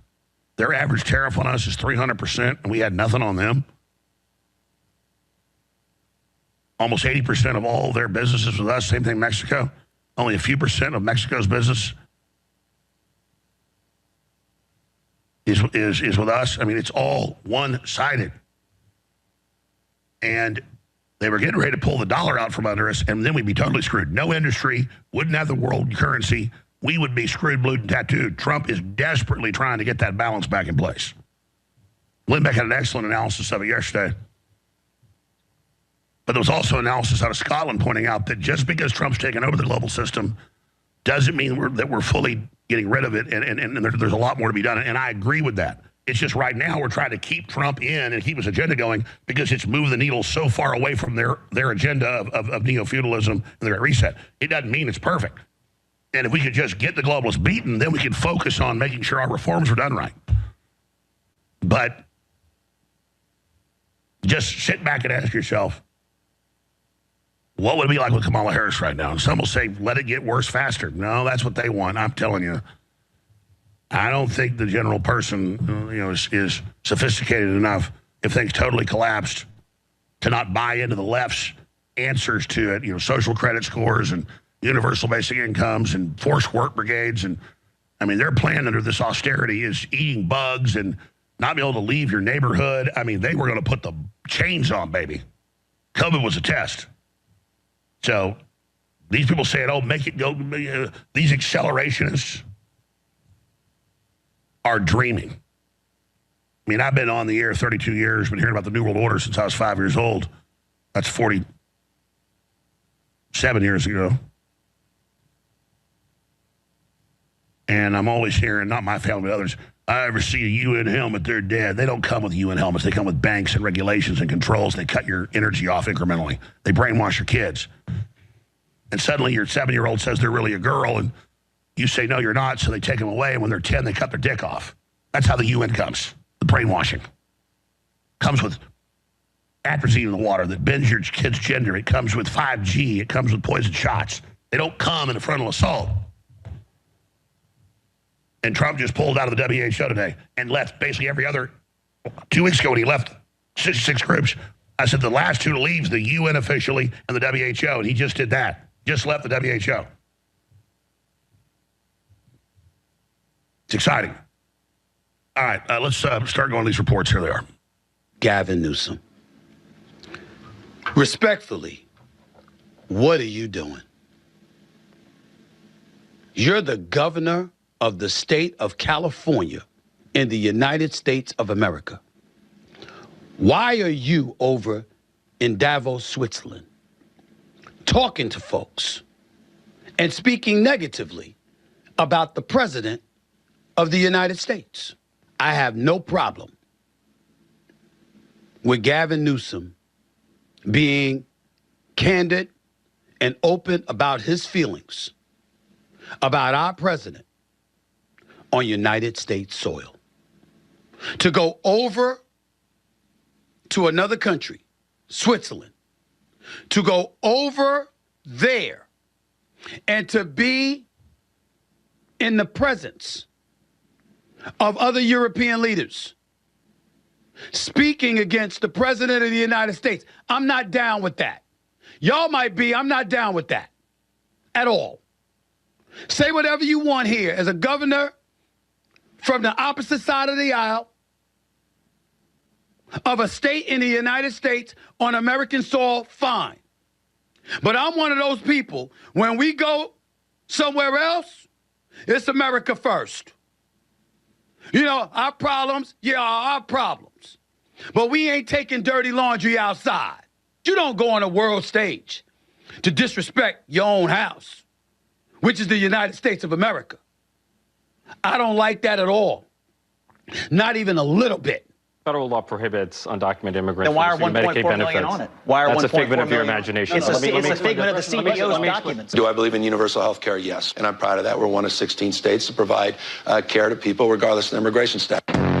People who are in the country illegally also can't get Medicaid. Sure That's they can. federal law. Sure they can. They can't get Medicaid. They also Medicare, can't register CHIP, to vote. They also Obamacare can't register to subsidies. vote, but we just found one in Maryland who was running the Des Moines school system. Oh my God, one!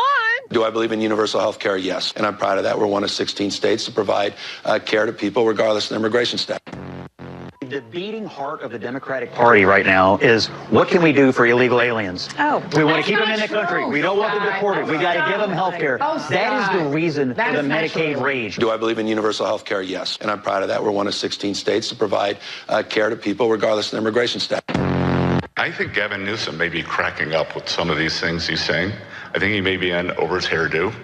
And being on the national stage is very different than being governor of California with no signature achievements. But to say strange things like President Trump is a Tyrannosaurus Rex. What the hell does that mean? I could say Gavin Newsom is a brontosaurus with a brain the size of a walnut. And if he brought the knee pads, maybe that was for his meeting with Alex Soros. I don't know. Do you consider the Obama-Biden administration 2016 rule guidance, which discouraged out-of-service enforcement for English proficiency failures, to be a breakdown in regulatory control over a critical transportation sector? I do. That decision cost lives.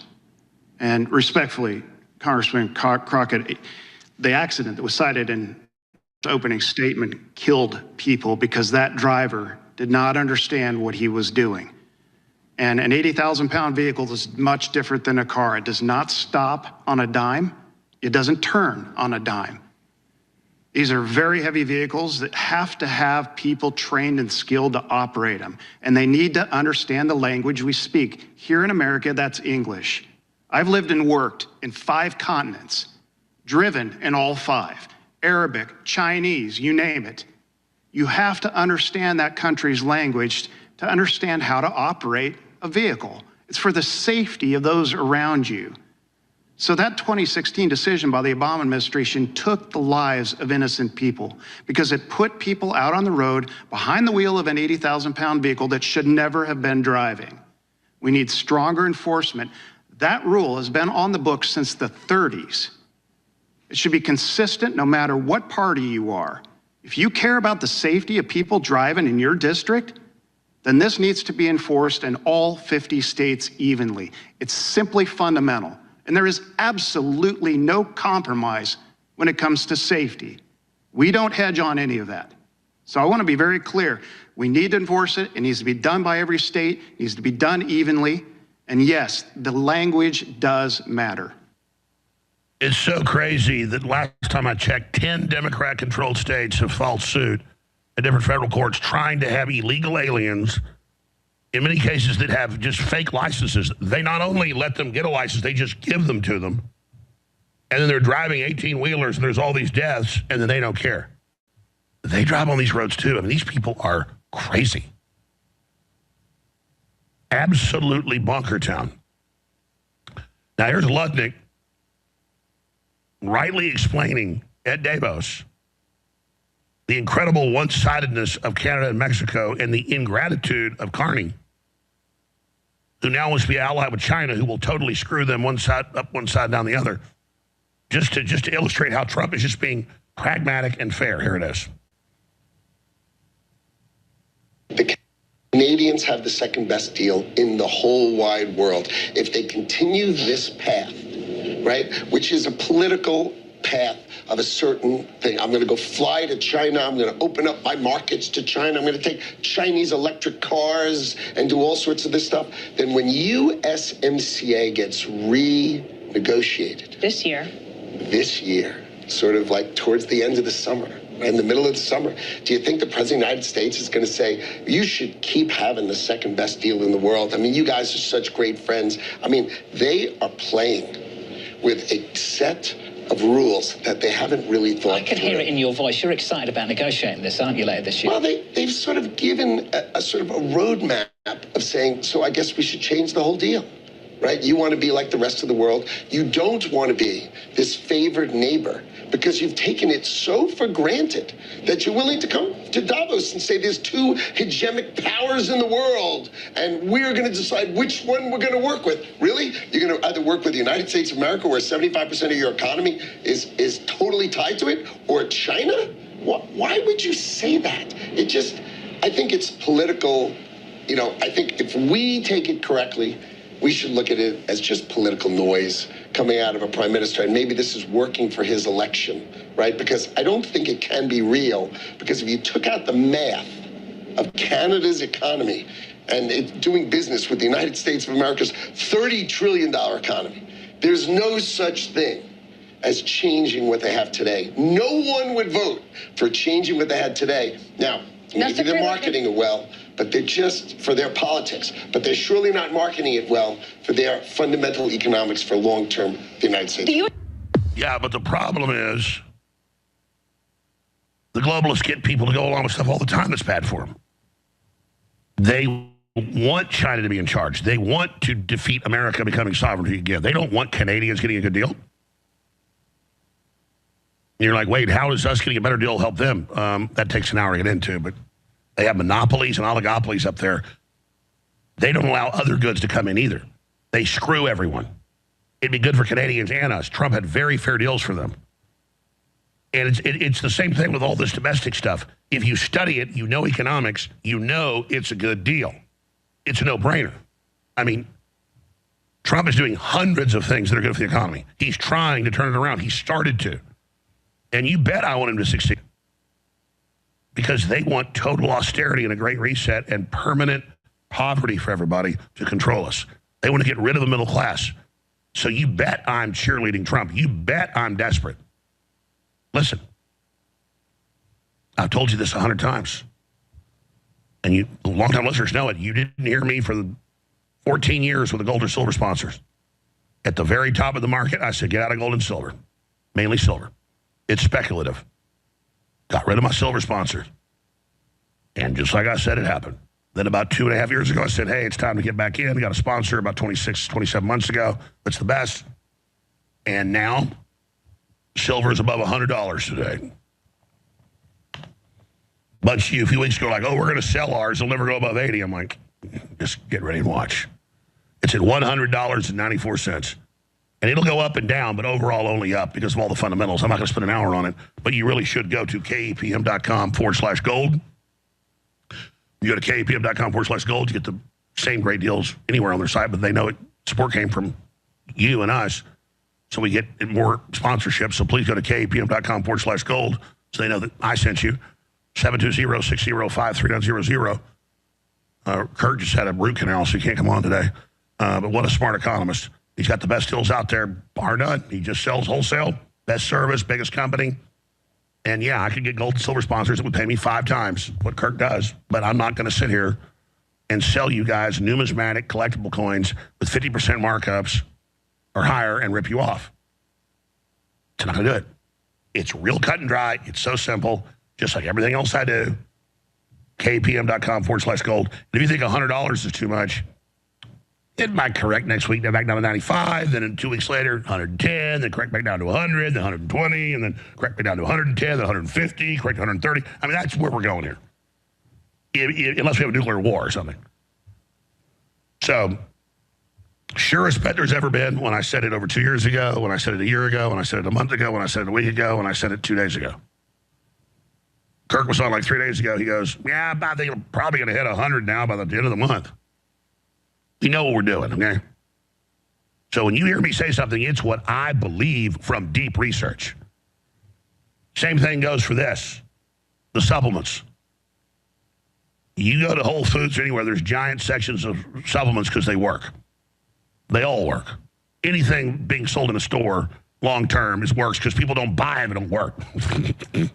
I mean, the stuff God gave us through herbs and nutrients and the stuff's insane. Everybody knows what fish oil does. Everybody knows what turmeric does. Everybody knows, unless you have research, what our CMOS does or bovine colostrum. Well, if you don't know, go research it. We have the best. Anything at thealexjonesstore.com, just like my advice on gold and silver. I mean, I had people 3-4 years ago offering me $3 million a month to pitch you numismatic shipwreck coins and stuff. They're the ones that are on all the other conservative shows. And I'm just like, they're like, we can't believe it. No one's ever said no. I'm like, well, you're talking to the guy that doesn't do it. I ain't selling somebody something that doesn't win. You think I need that mojo? Baby, I want nothing but truth. I want the king level mojo. I want the good stuff. I want to be the good guy. These other people want to rip people off and be a villain. That ain't me. And I guess because genetically and spiritually, I am kind of villainous, I'll be honest. And I know what villains are, so I'm the opposite of it. I'm more villainous than the people who are villains. That's why I'm not a villain. But you better be lucky I ain't a villain. With me, you're going to get the real McCoy. You're going to get exactly what I really believe 100% of the time. And I'll tell you, you are insane if you don't get our methylene blue and our methylene red that's back in stock. You are nuts. This stuff will change your life. Superpower. I mean, it is just incredible. And we've got a deal going right now. You get a free T-shirt up until Sunday night, a free InfoWars limited edition shirt. Only available until Sunday, free with every order. Got the new ball caps in that I think are really cool and more. I need your support. Plus, these are great products. Take action now. TheAlexJonesStore.com or roll over and die. We'll be right back.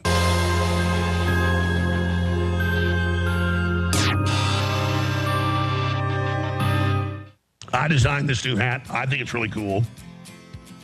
This is a lot of fun. And it's the latest hat of the hundreds and hundreds that are available, the widest selection of Patriot apparel anywhere at thealexjonesstore.com. If you're a radio listener, I'll describe it. It's a tan hat, trucker hat. It says American Supply Company, established 1776, with 2 Gadsden snakes on either side. I love it, and the crew loves it. So this is an Alex Jones designed hat right here at thealexjonesstore.com. And until Sunday at midnight, you get a free limited edition InfoWars Established 1997 shirt free with every order. And also part of the huge sale that ends Sunday night at midnight, up to 45% off on the incredible supplements. The Life Force, the Atomic Defense, the Bovine Colostrum, the CMOS, Irish CMOS capsules and gummies, turmeric, Ultimate Burn Natural Fat Burn System, Ultramethylene Blue capsules and tinctures. Ultramethylene Blue as well stacks very well with Ultramethylene Red, a proprietary product we've produced that has similar effects but hits at different angles of the body. Amazing. It's all available right now at thealexjonesstore.com.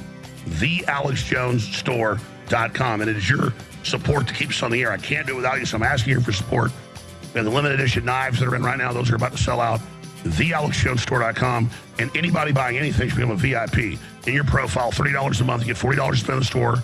Special deals, special offers. So you make $10 every time you do it. Cancel anytime. Please become a VIP and stand with us as we retake America and the world. Well, the great Sarah Gonzalez, popular podcaster, talk show host, and journalist over at The Blaze, has really dropped a bombshell in the last 24 hours. Sarah Gonzalez, TX on X.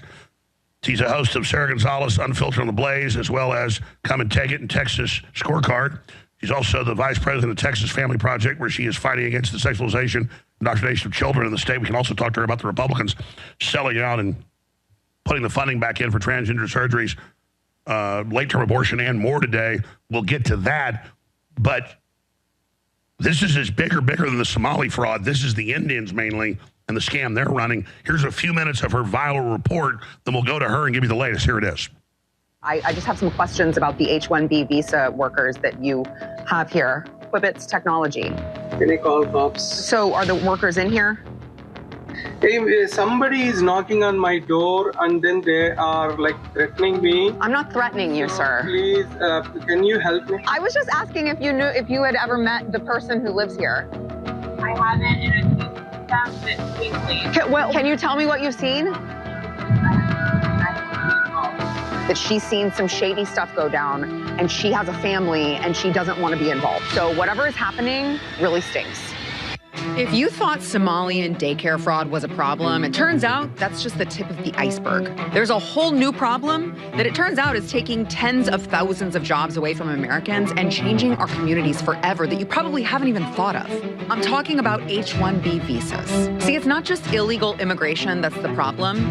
It's actually the legal immigration system. People are using it, exploiting it, and rigging the game in their favor.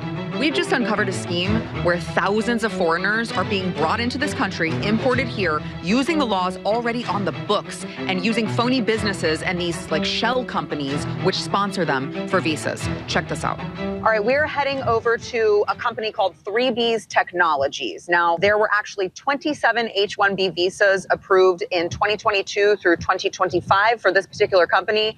The jobs include a software developer, software engineer, IT project manager. So I'm thinking like very high-tech hub for 3B's Technologies. Let's see what we find out. Are we sure? Do we have the right address here? This is 27 H-1B visas for this location, and it's a residential home. Okay, 130 Dabrand Lane, Irving, Texas, 75039. This is the address that's on here, so would have 27 H-1Bs. Let's see. All right. Okay, the doorbell's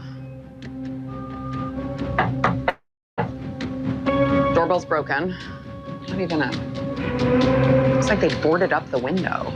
Hello? I'm looking for 3Bs. Hello?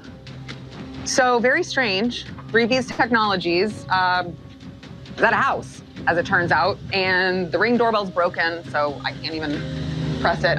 They're probably watching me right now because they've got security cameras all over the place. No one at the door. No sign of life for the 27 H-1B workers at 3B's Technologies. So we started looking into this issue because we saw a bunch of chatter happening online about H-1B visas and the scam that was happening. And there was a lot of information that was misplaced in these videos, or just some things that they got a little bit wrong. So I think it's worth pausing here to just explain how H-1B visas work. The way H-1B visas work is that a business will file a posting called an LCA, basically saying they have a job that needs to be filled from a person with a special set of skills, and they just can't find Americans to fill that job. This is the critical first legal step. Think of it as like the foundation of the H-1B petition. Once that LCA is certified from the Department of Labor, the H-1B application can be filed. The company offers to sponsor a visa for a foreign worker and apply to the government via the U.S. Citizenship and Immigration Services. And then USCIS issues a visa for that person so they can come to the U.S. and work. But here's the thing. Considering all you really need to create a business is an address and some paperwork being filed, it's pretty easy to just set up a business, say, from a home address. Then you can just say you have a bunch of jobs that need to be filled there and sponsor a bunch of visas. That way, all your buddies can get granted those visas and come on over to America. So there's one of two things happening here with 3B's Technologies. Either this house is a major tech hub, or it's being used as a front to sponsor visas. All right, so let's stop right here. I know this story's true because we've covered it for years that 70% of these visas, these H-1B visas, are coming out of India. 80% of those are from one little region that runs the scam, pays all the politicians. So we know they do this, but then Nick Shirley going out and showing it is powerful, causes a bunch of other reporters to go cover it. Sarah Gonzalez going out to document it does that. She showed other places, not just this house, and it lets you know the magnitude of this. And I think it's Indians, but they're getting around the law here. I live in Austin. And it's just exponential. And then in nice neighborhoods, you name it, all these cars, all these families, they're not doing work. They're brought here. They have storefronts.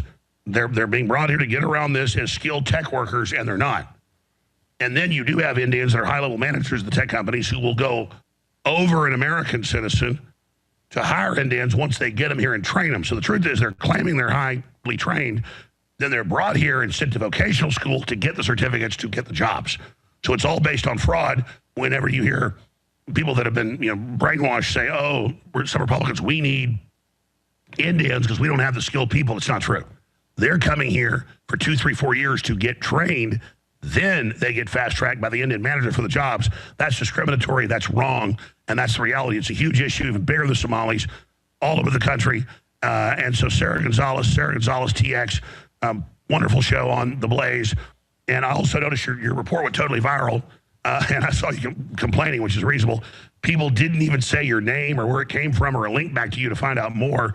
Obviously, we're doing that. People can find you on X, find you on YouTube, obviously your daily show on Blaze, so they can find the subsequent reports that are about to come out. But this has really gone viral, so congratulations. Hopefully, this will spur other reporters to go out in their cities and towns and show that this is being duplicated as well. So, Sarah, thanks for being here. You can go wherever you want. It was hard to cut off the report because it gets really good after that. And it's really powerful evidence. But I wanted to learn more about your investigation and what's coming next. So thanks for being here.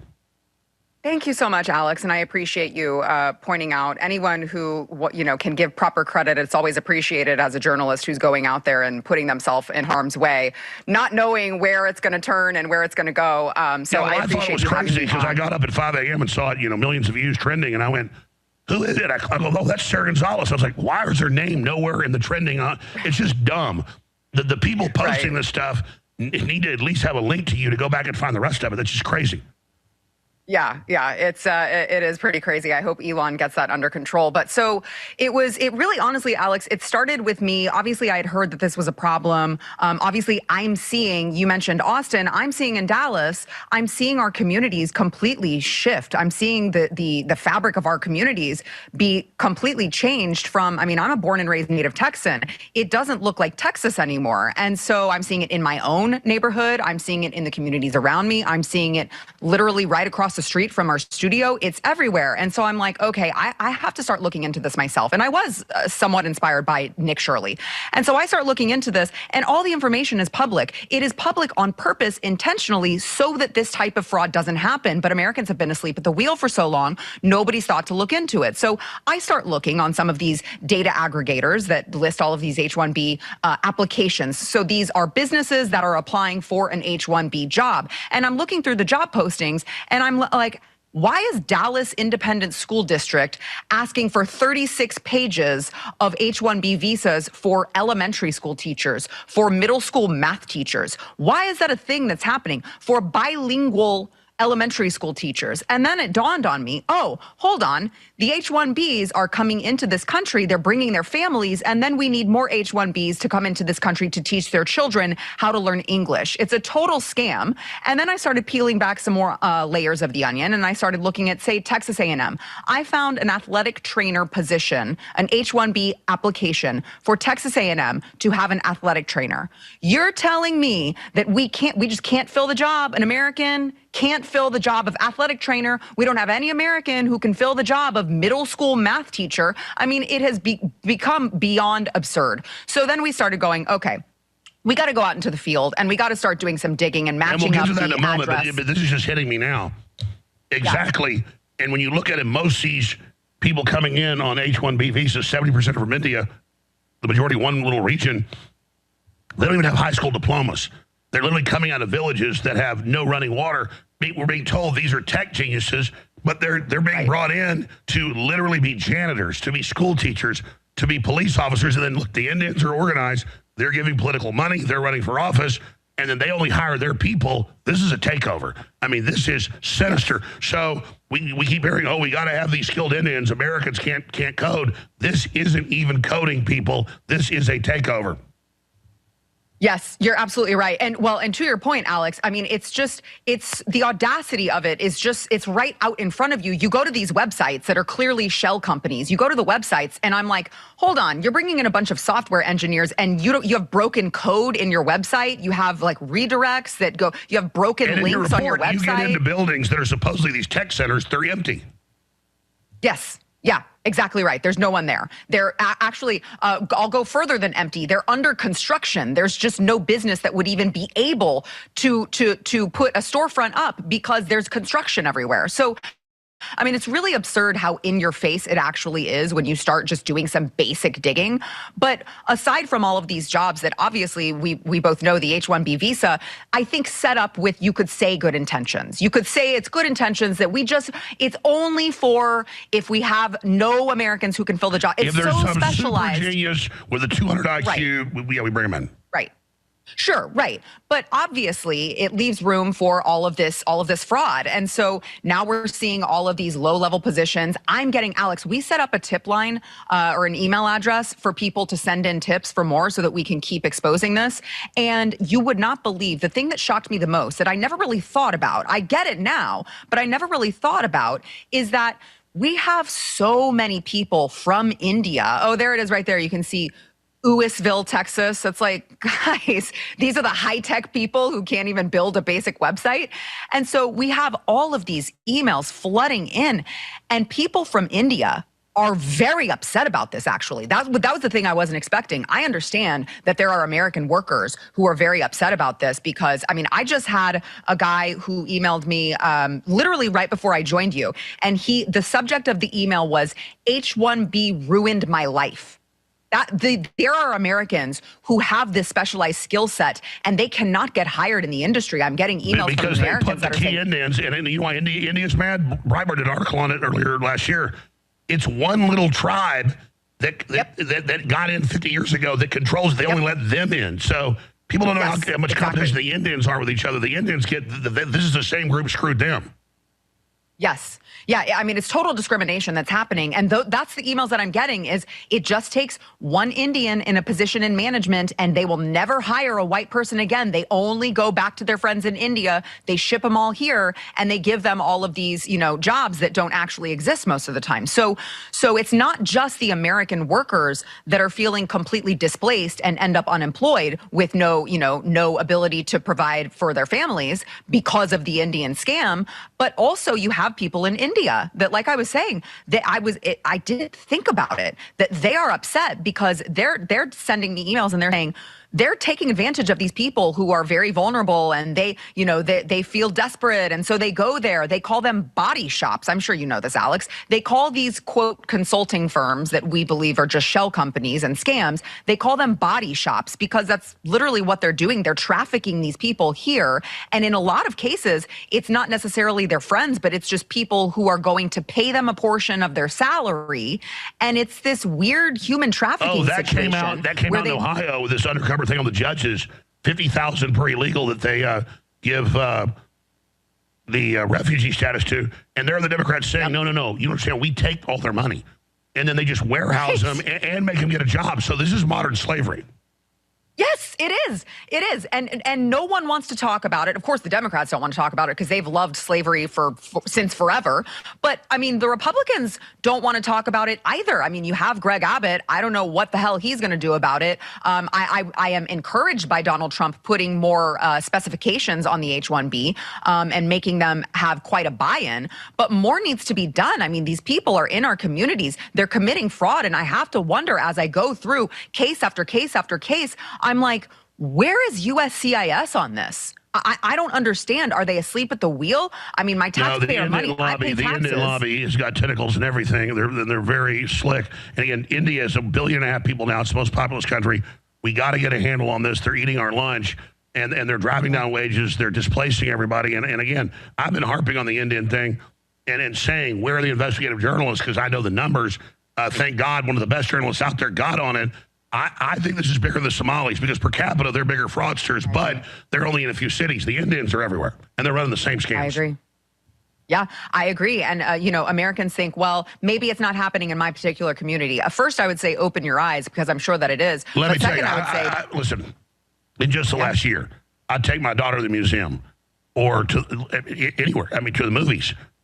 I think I'm living in Calcutta right now. I know. And you barely see any women. It's like there'll be an older man that's in control with 15 men that work for him. And I mean, they're under their control. Right. I know. I know I go to my neighborhood Costco and I'm like, I'm in the minority at this point in my own neighborhood, in my own stores, in my own city that I grew up in. And it's just really sad to see because this isn't about the color of your skin, but they don't intend to assimilate. They come here. They import their friends. They, in most cases, put, 3 generations in one home. They're taking up all of our housing. And so my message to America is if you think that just because maybe you don't see them in your communities, that this isn't affecting, this is basic supply and demand. This is affecting everyone. They take up all the homes, our prices are going up. They take up our resources, our prices are going up. And so America, everyone here should be invested in finding this. I'm going to talk to you about America is laissez-faire and was about meritocracy. We weren't perfect, but we were the best there was. Sorry, these other countries, folks, they're all tribal, and that's the way it works. Yes. And so you cannot compete with stuff that's an organized syndicate, basically. Yeah. Alex, can I just give a shout out to your producers? You have the best. They are on top of all of these images. I'm just so impressed anytime I do a hit with you. But it really is. It affects everything. They're everywhere. They're changing the fabric of our communities forever. And we have to do something. And I'm talking to someone tonight on my show that he has built this aggregator. And what it does is it allows anyone, any old person, any average citizen, if you care about the fraud that's happening in your communities and you want to stop it, He gives you the tools to go in and search all of these up. And if you have an address around your home or around your workplace that you think, oh, this is a little bit strange, you can actually go and do some digging. I mean, they have made it very easy for Americans to just do the digging. No one wants to do it. Everyone says, I'll wait for someone else. Just like Nick Shirley, everywhere you went was like more crazy than the next. It's like, it's all a scam. So where do they find that aggregator? I know you give us your websites, give us your X. I mean, this is a big deal. We need to get people just like you were inspired by Shirley. Now you're going to inspire others. This is so important. Yes. Yeah, I appreciate that. So they need to go to Sarah Gonzalez TX on YouTube. Also, my X account is Sarah Gonzalez TX, and so we will have all of that coming out. I will pin it to my, to the top of my X feed. I want. There are a lot of people out there who are, I think investigating this. They're getting a few of the facts wrong, but what I want people to be empowered to do is, I don't need the credit for your work. You go out and you do that work, and I will amplify your work because it is about changing this country for the better. It is about getting rid of all of these policies, that this mass migration that has ruined our communities. It is about really, truly making America great again. And if we can empower a bunch of citizen journalists to go out there and do some of this knocking on doors, I say at the end of my documentary, listen, if I want this to do one thing, it is that I want all of these people who have come in here through scams, all of these people who have exploited our immigration process, all of these people who shouldn't be here, I want them to be fearful that someone's going to show up at their door and knock on their door. And I want them to be so fearful that they go the hell home. That is what I would like to happen. And we can't accomplish that without a million Nick Shirleys going in and saying, you know what, I'm going to do some door knocking. I'm going to ask some basic questions, and I'm going to essentially save my community. I think that is how all of this stops. We all have to be involved. We all have to be empowered to go and go face to face and just ask basic questions. That's really all that it takes. I totally agree with you. And again, we don't care what color somebody is. We're going to expose it. We need to expose the Ukrainians that are like buying $10 million homes, billion-dollar ski resorts, Zelensky. This is all out there, folks. Don't count on the corporate media to cover it. It's all been out there. But when we go out as real reporters, just an average person, folks, just shoot video. It's insane how easy this is. And what's exciting is the sleeping giant, the terrible giant, is awakening. And there's no way I think they ever put this back in the bottle. Yeah, I completely agree with you. I think that then, by the way, for the better, right? It's been a long time coming. Americans have watched their communities be shaped not in a good way, and they've thought, well, I might be called xenophobic, I might be called racist, I might be called, and then what the Democrats did was they said, actually, we're going to call you that so many times, it's going to be rendered completely meaningless. And I think now Americans who are awake are saying, okay, you know what? I've heard that too many times. I'm watching my communities be shaped not for the better. I'm watching my prices go up. I can't afford a home. We've got a bunch of young people who can't afford homes. And for so long, the conversation was only about illegal immigration and how that was impacting all of the prices. Now we can finally have the conversation now that Donald Trump is, I would prefer that we do it quicker, but he is doing something to get all of these criminals out of our country. Now let's have the conversation about legal immigration and how that has been exploited and how that has been taken advantage of. And let's get those people out too. And just getting all of those people out, Alex, can you imagine how that would change our communities for the better? We could have prices that would go down. Young people might be able to actually afford a home, which is, I know, one of their main it's all problems. the illegal aliens and the legal ones that are driving up stuff. It's been out of control. Right. The H-1B visa is a giant scam. And I think there should be a moratorium on it. And I agree. And again, these are sophisticated cultures, folks, that are coming over here and exploiting it. And whether you're a black American, Hispanic American, white American, whatever you are, if you're an American that works in the system, we can't survive if we don't either fix our old good system or be slaves to this one, because that's what's happening. We have to stand up to this. Yeah, I completely agree, Alex. And I would say I think we do need a moratorium on the H-1B. I would actually go so far as to say I think we need a moratorium on pretty much all form of immigration except maybe the EB-5, which is more of a buy-in, promising to invest in the American economy. But other than that, this has gotten too far out of control. We need a complete moratorium. We need to shut it down. We need to reevaluate all of these forms of visas so that we can best know how to address it in the future to prevent it. And there's one other type of visa because we can't meet our recruiting numbers. We're starting to now because we got the left out. But we get a lot of badass soldiers out of Latin America who are young, strong. They sign up, they serve 4 years. They get fast-tracked to be a citizen. I think that proves it. They're fighting for us. But other than that, that's it. You're ready to fight and die for us? Okay, we'll fast-track you. Okay, you're a super brain. Maybe there's 10,000 a year. Yeah, you can get it. But not millions of Indians a year that come out of a village who they park in a house and then, collect all this money off of. It's a giant scam. I know you're working on a lot of other stuff. What time is your show today? Yes, it is at 6 p.m. Central, 7 p.m. Eastern. So we will be broadcasting all of that live. And like I said, we will be, I will be joined by a gentleman who is running for Congress here in the state of Texas, and he has built this data aggregator. So we'll have all of the details, and he'll explain how just the average person can go out and do this themselves and be empowered to just be citizen journalists. Let's sound the alarm on all of these so that we can get these people the hell home. That's what I would say. If you got to go, I understand. But if we can do maybe 20 more minutes, I want to ask you more about this report, what's coming next, other big frauds you think people should investigate. Can you do a little bit more time with us? Yeah, sure. Let's do it. All right, going to break for 2 minutes. Back with Sarah Gonzalez TX. Yeah, just amazing work. And folks, you can do it too. We'll be right back. Please remember, folks, I am funding this operation with your support. I need your support. We got major civil rights lawsuits already filed, a huge one getting filed imminently. It's Democrats trying to shut us down. It takes money to win a war. Get great supplements, get great Patriot apparel, like the new America hat that I designed that I think is a great redneck piece of gold. America Supply Company, 1776. Get that and more at thealexjonestore.com. We'll be right back with hour number 3 with Sarah Gonzalez. Stay with us. RFK Jr. shocked many when he sat down for a meal with Fox's Sean Hannity. The pair dined at fast food chain Steak and Shake, eating burgers and fries in a bid to highlight the chain's switch to frying their food in beef tallow, which is a healthier alternative to traditionally used seed oils. I am so excited. After over a year, we have the highest quality private labeled beef tallow out there. You've heard RFK Jr. rave about it, the health effects, how good it is. This sucker is boom heavy.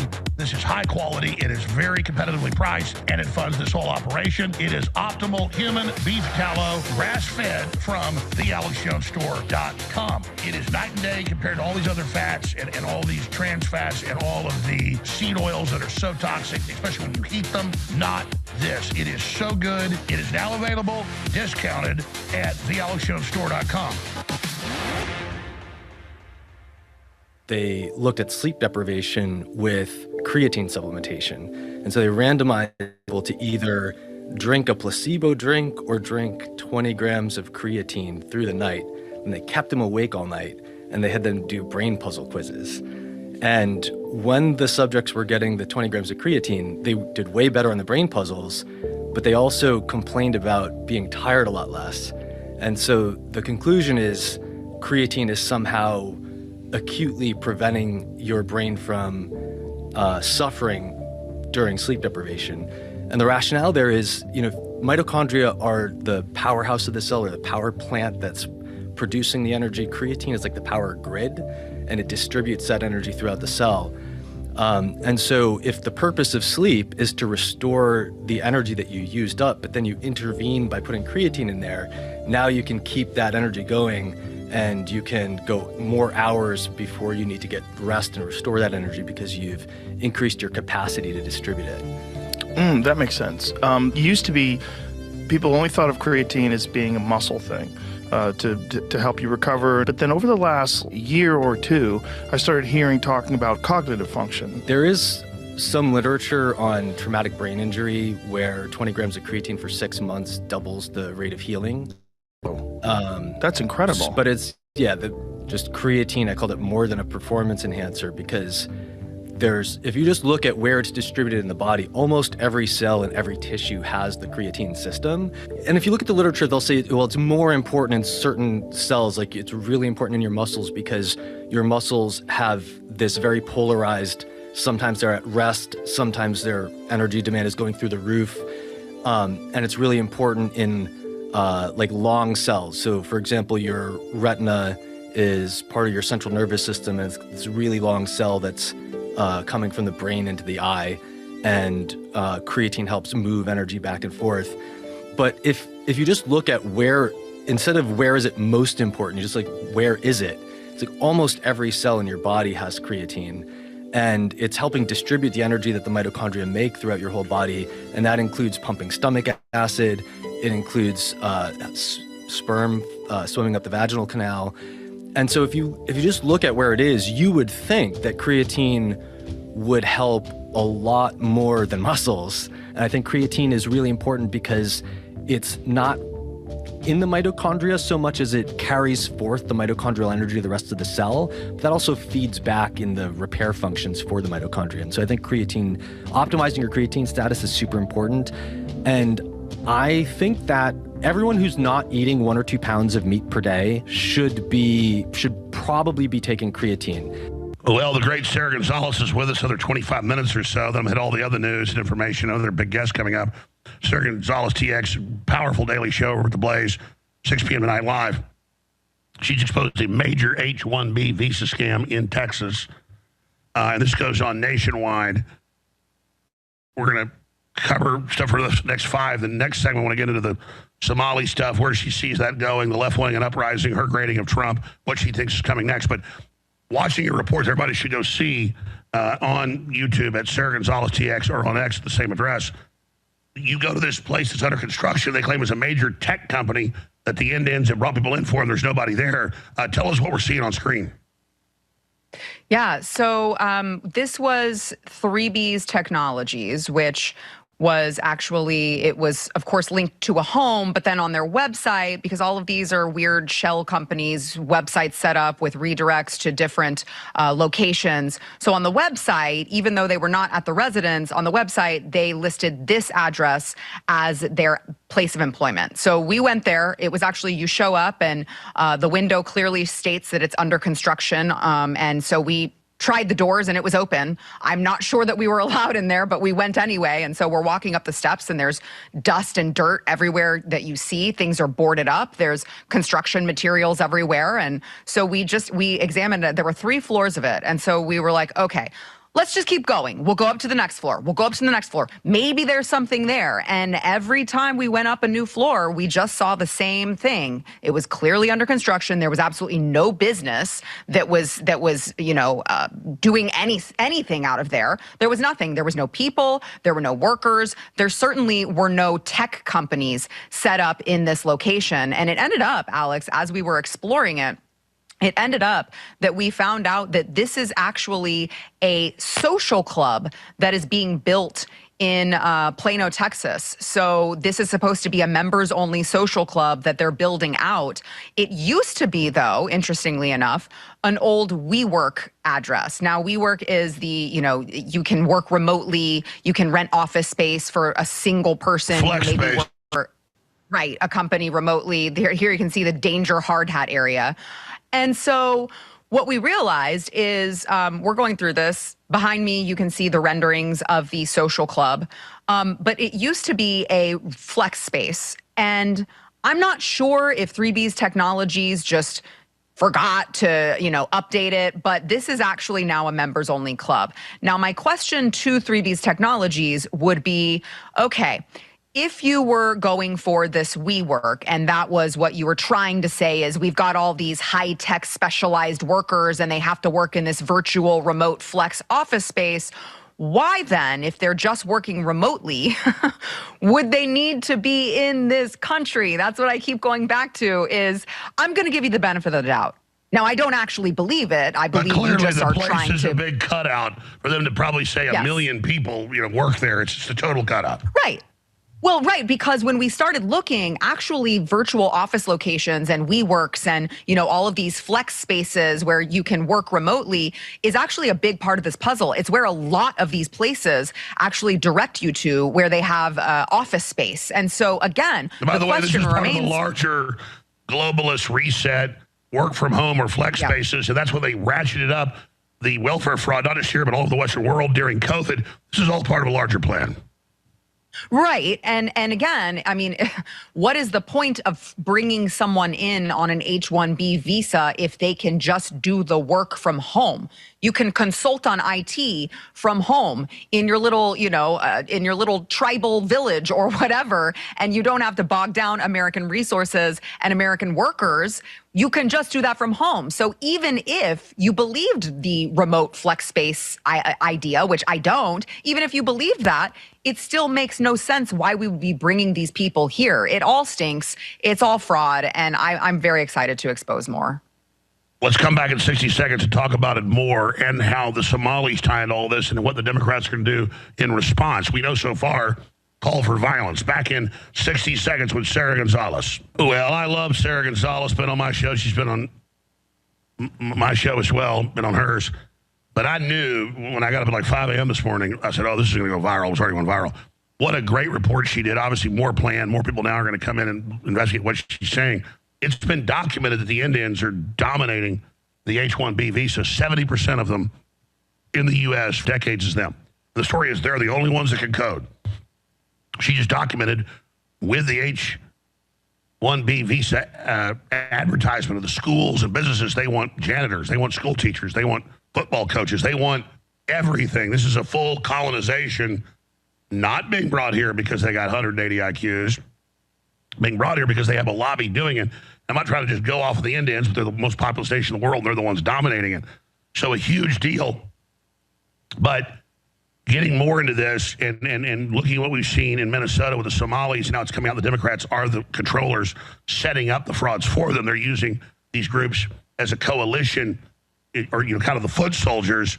We have the loggerhead or the problem of the DOJ that isn't going after them. And so how do we stop this? Well, at least Trump has been cutting a lot of the funding to the NGOs and groups and now curtailing the H-1B visa. So hopefully your report and others will draw light to that. But big picture, I want you to have the floor here because I watch your show all the time. Very smart lady. Usually in the morning working out at least once or twice a week. I'm one of the few shows I'm going to watch that because you're always on fire. I don't watch it live at 9 to 6 o'clock. I watch either in the morning or in the afternoon. I want to get your take on where this is going. If America trying to come back from the dead in a football game, are we winning? Are we losing? How do you grade Trump? I mean, just kind of your brainstorm on where the state of the world is right now. Yeah, I appreciate the kind words, Alex, and I myself am a fangirl of yours. You know that, so I appreciate it. I watch you as well. I try to every day. So I think that Americans, by and large, and by the way, when I use the term Americans, I'm talking about real Americans. I'm not talking about these sissy Democrats who are simping for illegal gang members and illegal Somalian criminals and all. They're off the reservation. They're too far gone. I realize they vote, which I'll get to in a moment. But when I talk about just the average American who voted in the last election because they wanted law and order, because they wanted the sovereignty of our borders, because they wanted all of the illegals deported, because they just wanted to feel like it was their country again. I think that those Americans are encouraged by certain things that President Trump has done, but I think that they are discouraged by the lack of consistency with the people who he has put in charge of these different federal agencies. One of them being, you mentioned, the DOJ. It's a lot for a regular American to take to hear Tulsi Gabbard say that Barack Obama, the president, the person in the highest office in the land, actually was part of the master plan to come up with the Russia hoax, the Russia collusion hoax. For the average American to hear that Barack Obama, Hillary Clinton, Brennan, James Comey, everyone that we know at the very highest levels of our federal government were in charge of concocting this plan, and to see that no one has been held accountable for that yet is getting very hard for the regular American to bear. It's getting very frustrating to wake up every morning and realize nothing has been done about this. And I think that one of the main issues, one of the main problems that Donald Trump is going to have to tackle in all of this is how do you deal with Pam Bondi at the DOJ? I think that she's a real problem. I think that she is a reason that we don't have much accountability. And I understand, I'm encouraged by the woke farmer on TikTok. I think his name is William Kelly. He was one of the people who stormed the church in Minnesota and got in little kids' faces because I guess he's into that or whatever. I was encouraged by by the arrest of those particular people in Minnesota. But I'm thinking, okay, great. Why didn't you arrest Don Lemon for storming them and doing the same thing? He was not acting as a journalist. If we're going to be locking up January 6ers and you're going to be throwing them in federal prison in solitary confinement because they literally went on a guided tour of the Capitol, I would expect that Don Lemon be given the same treatment. I would expect that Don Lemon be charged with the FACE Act, just like those pro-life protesters that were in the streets just protesting, women killing children in their womb. Where is the accountability here? Because the Democrats already set the standard. And so I think that it is a little bit discouraging for the average American to see Barack Obama, to see these people at the highest levels of the federal government, to see them engaging in all of this conspiracy. And we're getting it put in our faces.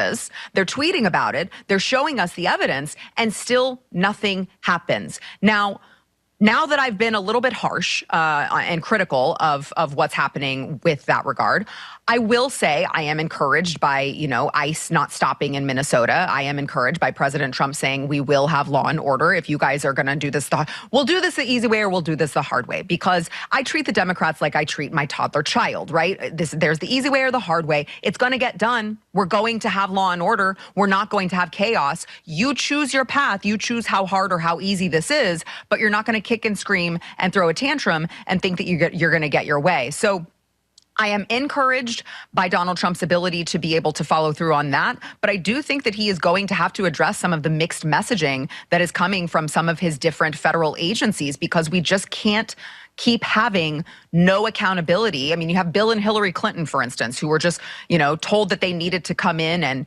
and give their testimony. And they're just like, no, I'm just going to give you the middle finger. I'm just going to say no. I'm just going to talk about how it's Donald Trump's fault for being some dictator and make up all of these lies and smears. Where is the accountability? Hillary Clinton should have been in prison a very long time ago. And so I'm just waiting for that to happen. I'm waiting for Congress to hold Bill and Hillary Clinton in contempt, just like they did to Steve Bannon. I'm waiting for them to serve their prison sentences. I think America is watching that. And I think that they're becoming increasingly frustrated because when they voted for Donald Trump, they voted for this type of accountability. And so while we are seeing progress on one end, we are seeing progress on the economy. I realize he can't fix it in 1 year, what Joe Biden did, all of the damage that he did. But I think the recurring theme is we need more accountability, regardless of who is behind it, regardless of who is in charge. There were a lot of things that happened during the Joe Biden regime and during Donald Trump's first presidency that really need to be addressed. And until we can address that, and until we have a DOJ that is willing to move forward with all of these prosecutions, I think that Americans are going to continue to be frustrated. And I worry, Alex, about what happens during the midterms if they are feeling frustrated. And well, that's where I was going next. I have friends and even crew members that are like, if I don't see major indictments, I'm not going to vote. I'm like, listen, hold the Trump admin's feet to the fire, spotlight the bad guys and women, get them out where we can have a lot of effect. But also understand we're moving the needle in a lot of other ways. So be pissed off, but realize it's night and day compared to what we'd have with the Democrats. No. Every election going forward will be the most important. So people should not throw baby out with the bathwater. But here's a question, because how you really focus on the transgender cult and big pharma, and we've turned the tide on that. Europe's banning it, the UK's banning it, but now, today, in the spending bill, 76 Republicans vote to keep funding for groups sterilizing children chemically and surgically, and for late-term abortions, and for DEI. What the hell? So what should we do about this? We know Trump is against it. We know we elected him to do this, but now 76 Republicans join unanimous Democrats in doing that. What are we supposed to do? I mean, this is pissing me off. Yeah, I agree. I'm right there with you. I think that if you can't convince someone to go on the record as saying we are not going to sterilize and castrate an entire generation of children, like, what are we doing? What this country is no more if we can't all just agree. This is a very simple thing. And so I think that what we are seeing is the result of a bunch of weak Republicans who have been able to, for so long, they get funding by, the NRSC and all of these other senatorial and at the government level in the federal, Congress and Senate. It's just a money train. It's just a gravy train. I mean, I'm watching here what's happening in the state of Texas with the Attorney General Ken Paxton, who is now running for Senate. And I'm hearing stories from him. We do a lot of speaking events together, and I'm riding in the car with him, and he's explaining to me how it's just a slush fund once you get in office. It's just a slush fund of money every time you run. Yes. And so they get all of the money, they get all of the cash, and now we have a bunch of incumbents who are very weak, who do not intend to vote what their constituency wants them to vote for. And we're seeing the end result of that. But I fear that, we're talking about the midterms, I fear that people, Republicans, are not going to go out to the ballot box. And to your point, Alex, that now is not the time to not go out and vote. Because if we have that many Republicans willing to stand with the Democrats on something as simple as we shouldn't be sterilizing young children and we shouldn't be killing babies in the womb, I mean, what are we doing? We have to go out and we have to get active. We saw what happened in an election that the Democrats, of course, did try to steal again. We saw what happened when Americans went out en masse and said, we don't care what you call us. We don't care what you call the candidate. I don't care. I am awake now. I am awake and I'm not voting for this anymore. And we saw that it was too big to rig. So I just think that Americans have to not give up. But I agree with you. It's very frustrating when you have these Republicans who, I mean, the history books will reflect all of this. The history books are not going to reflect kindly on anyone, Republican or Democrat, who said, yes, this is the direction we're going to go. Yes, we're going to chop off healthy body parts of children because the mentally ill doctors and psychologists told us that we needed to. History is not going to be kind to these people. Yes. And I just think that if it proves anything, it proves that we have to go out and we have to be educated about who we're voting for. And we have to go out, regardless of the campaign ads or the flyers that you're getting at the door. We have to get more engaged. We have to get more informed. We've moved the needle so far because we got halfway away. And here's the analogy is we're thrown into a gladiatorial fight or die. Our shield's not perfect. Our sword is dull. You got to use it. You don't, oh, this sword sucks and throw it down. It's what you got to fight this. I mean, we're in this. And if you want to make the sword better, get stronger, get more informed. Do what Sarah did. Go out and just look online in any of these programs. And you mentioned a website. Where do people find that again so they can go do this database and look this up themselves? Yes, I don't have it in front of me, but they can go to my my YouTube channel, Sarah Gonzalez TX, and they can hear it straight from the source's creator that I'm interviewing, and it'll be available at 6 p.m. Central. And so they can just go on that and got just it. do So the it's work not even themselves. out yet. That's great. Wow, can't wait to see the show tonight. So I know you tape part of it and part of it live. Yeah, wow. Yeah, yes, I appreciate that. So, but also, let me just give you an anecdotal story, just for your viewers to because I don't want them to be. I understand the frustration, but I don't want it to lead to not going out and vote. Here in the state of Texas, as I'm sure you know, we have a very, very big rhino problem. And what we had happen in the last primary election was we had an unprecedented amount of primary challengers beat the Republican incumbents. So we had a bunch of actual conservatives beating out the incumbents, even though the odds were against them, because we had an awakening here in the state and people finally did their own research and people finally showed up and we finally got this grassroots coalition rising up in the state of Texas. But then Trump to try got to take away, our so they party went back back. to sleep. For those of you spearheaded exposing it, the Republicans gave the Democrats equal committee power. Yes. Yes. Explain this. So yeah, the sellout, because people went back to sleep, folks. No, you don't go to sleep when you win a battle, you intensify. It's called pressing the attack. Exactly right. And so to your point on that, so what happened was we got like 25 new people in and we were able to kind of change things. But what happened was all of the weak Republicans, all of the rhinos, instead of saying, oh, the constituency here in the state of Texas actually wants conservative leadership, they said, no, we're going to do it our way. And they partnered with the Democrats, and they were still able to get a weak Republican as the Speaker of the House, who was voted in by a Democrat majority. But what it did was it showed us this is just phase one in a very long process of taking our state back. We just finished phase one, where we got those 25 people that joined the actual conservative coalition. But what we have to do is we have to build on that. We have to expand upon that. We are not going to fix a problem that we've spent decades creating. So we have to play the long game in this. I was about to say long game when you just said long game. Yeah. Because I see what you're involved in exposing the transgender cult, pro-gun, trying to cut. I mean, I see you, people that don't know, you're not just doing your show daily. You're running around everywhere you can cross-pollinating, wake people up.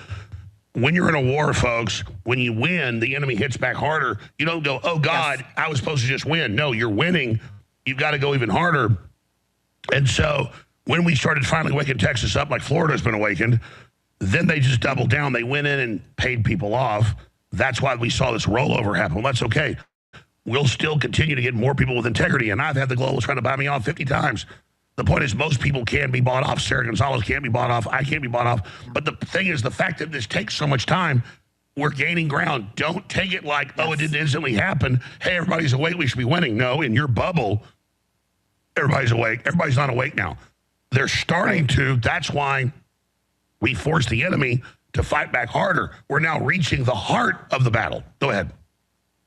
No, you're absolutely right. And so when you take what happened in Texas and you extrapolate that onto the federal level, we're talking about a president who has come in and caused the Democrats to show their true colors. And just what are they doing on the streets of Minnesota? They're fighting for illegal, Somalian fraudsters. They're literally fighting for people who are siphoning money from our taxpayer dollars and sending them in some cases to terror groups. And they're saying, no, those people should stay. And so I think we really honestly should be encouraged by that because they're so broken by President Trump. No, you're right. We force them out. I mean, I've seen like 5 videos this week where ICE pulls up and goes, we're arresting convicted child molesters, and the Democrats go, we don't care. Yeah, right, exactly. I mean, they are really showing their true colors. And I would say, as the old saying goes, when someone shows you who they are, believe them. That is what these people are about. That is what they represent. And if they're willing to actually stand on a street corner and tell you, yes, we are here for the illegal. We don't care about American citizens. We don't care about the safety of American citizens. We don't care about the Laken Rileys of the world. We don't care about the Rachel Morins of the world. We would rather stand on a street corner and protest a federal agency coming into our communities and making them safer. If they are willing to go through the trouble of saying that publicly, and in some cases broadcasting themselves on their cell phones so the whole world can see, I think we should be encouraged by that. And I think we should just remember, although we have these frustrations, although we have not yet seen accountability, is the other side, is that really what you'd like to take over? Because if they do, all hell is going to break loose. They're going to try to impeach our president again, and we won't be able to continue with the good progress that he has made. So I think that with the frustrations that we have, we really should focus on what is the other side going to bring us if we don't show up at the midterms. We all knew that this was a long game. Like Kennedy said, don't ask what the country can do for you, what can you do for your country? We built the platform for Trump to get in. So, yes. And again, people bitch and go, oh, the deportations aren't even as good as Obama. Obama dismantled it later. Trump had to rebuild it. It's exponential. They're pissed. ICE is David versus Goliath. They have federal court orders. They're doing their job. And I notice the Democrats are now saying, we want ICE abolished. Congressionally, they're trying to defund it. We just want the white flag, no borders, unlimited. It's the end of the country. We are literally down to their final end game here. Yeah, you're right. And I mean, for so long, they weren't saying the quiet parts out loud, especially about all of their, obviously their globalist goals. Now they are. I mean, they are. They want all the illegals here. They want all the gang members here. They want everyone. They just want open borders. Everyone can just roam freely wherever they want. And I think that terrifies the average American. I think that the average American hears that. It's exactly why they voted for President Trump in November, was because they saw all of these things happening and they said, we can't have that. If we have that, we don't have a country. Well, so especially when they learn that they give all the foreigners incredible goodies, like 3 times what a disabled vet gets. I mean, exactly. I mean, they are literally created the incentive to bring these people here. Yeah, I mean, you notice I think people will say that this is a stereotype that you always have these Indians that own the gas stations, just going back to the H-1B problem. Well, yeah, because they get like special opportunities for special small business loans when they come here. We're just throwing them all of the gravy train, and the average American gets the shaft. And so I do think that, you can't fix a 4-year mess. And in some cases, I think that you get to add on the mess that Barack Obama got us in. President Trump wasn't able to completely course correct there. And then you add on Joe Biden's 4 years, disastrous 4 years, with all of the DEI and everything that President Trump is trying to root out. You can't solve that in 1 year. By the way, though, you move fast because you're informed. I haven't checked it in a few years. Last time I checked, people that come from foreign countries can, with a new business, what, like 10 years, no taxes, 5 years, no taxes. Why don't citizens get that? I mean, again, how did it? Exactly. In the UK, they say, no, foreigners, whether legal or not, get preferential treatment. So now they're giving them new council homes, saying, don't worry, we're moving them out of the 4-star hotels into new free homes. And I'm like, wow. I mean, yeah, I just, it's incomprehensible, isn't it? I mean, it's really, truly incomprehensible that a country can treat its own citizens that way. It really, and then they expect you to continue paying your taxes. Isn't that interesting, Alex? It's so enraging to me. You still are expected to pay your taxes, lest you be thrown in jail eventually. But we are going to hand all the benefits, actually, to all of the foreigners and give them every reason to come here, exploit our system, and then not assimilate. What's shocking to me, going back to that issue, Alex, is that you have the UK as it's a perfect representation. It's a perfect model of what can happen if you don't clamp down on that. Why is America not seeing that? Why are our politicians not seeing that and going, oh, we can't have that. We can't have that. If you have that, you don't have a country. You have literal no-go zones in the UK because of all of this importation that they're doing, because of all the favoritism that all of these foreigners are getting. And we still are looking at that and going, yeah, that's a thing that we should do. We should just continue welcoming all of these different cultures, all of these different, foreigners into our country and expect a different result. It's actually quite maddening and infuriating when you realize, I don't know how you pay your taxes, but I'm a 1099 contract worker, so I don't get it taken out of a paycheck. I actually have to physically write a check to the government every quarter. Me too, and yeah. every time I'm reminded, why the hell am I writing this check? You're pissing it away. You're giving it to a bunch of Indian scammers. You're giving it to a bunch of Muslims who are coming here to conquer. Why am I writing this check, actually, when I go call my that's city what I feel because like they don't is pick I'm up like creating like a hand grenade to blow me up every time I sign it. I'm like, I know.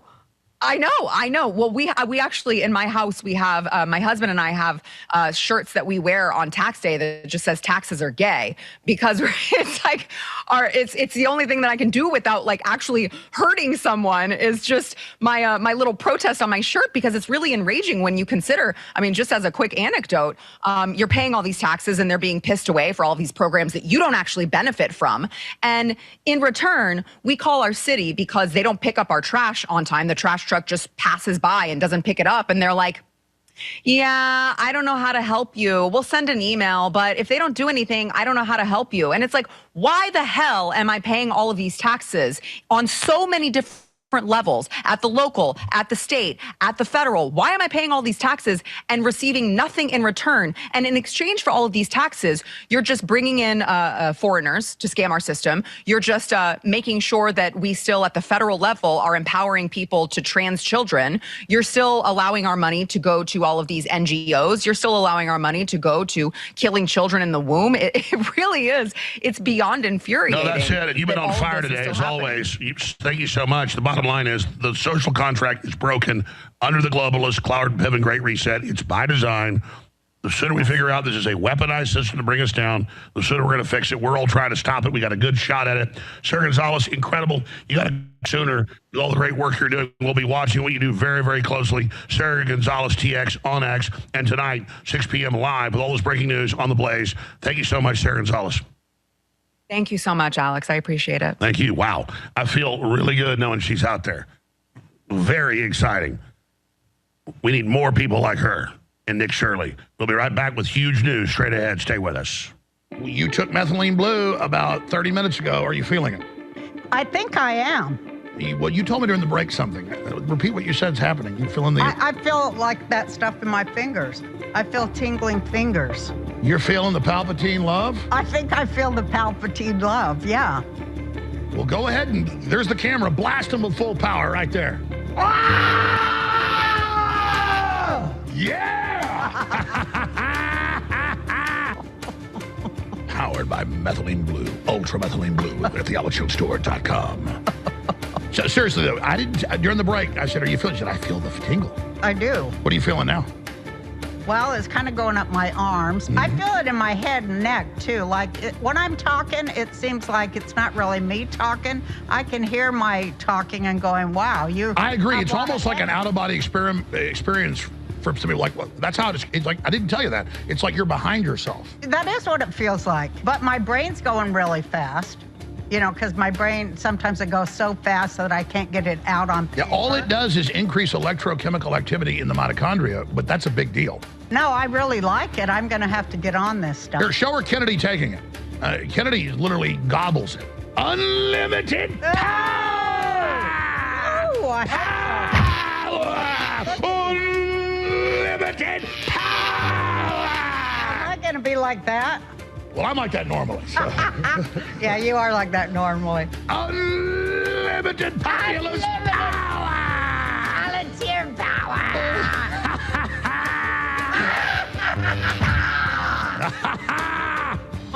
Woo!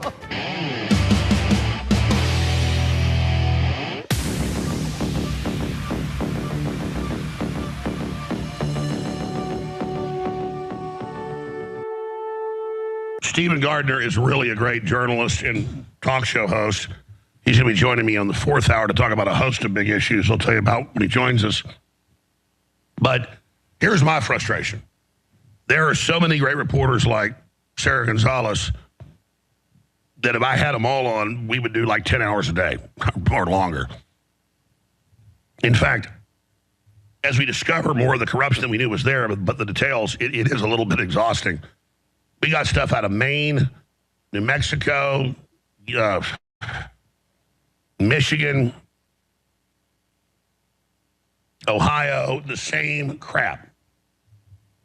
And again, you ask, well, why is it Somalis? Why is it Indians? Why is it Muslims? Because they come from countries where they have managers and groups that are in the NGOs that start the pipeline, put them in where they live, put them in the schools, control them, and then they vote how they're told, they work how they're told, they pay their money back, most of it, into the group that brought them here, because if they don't, the Democrats just make a phone call, or they make a phone call to Democrats, and then they deport you.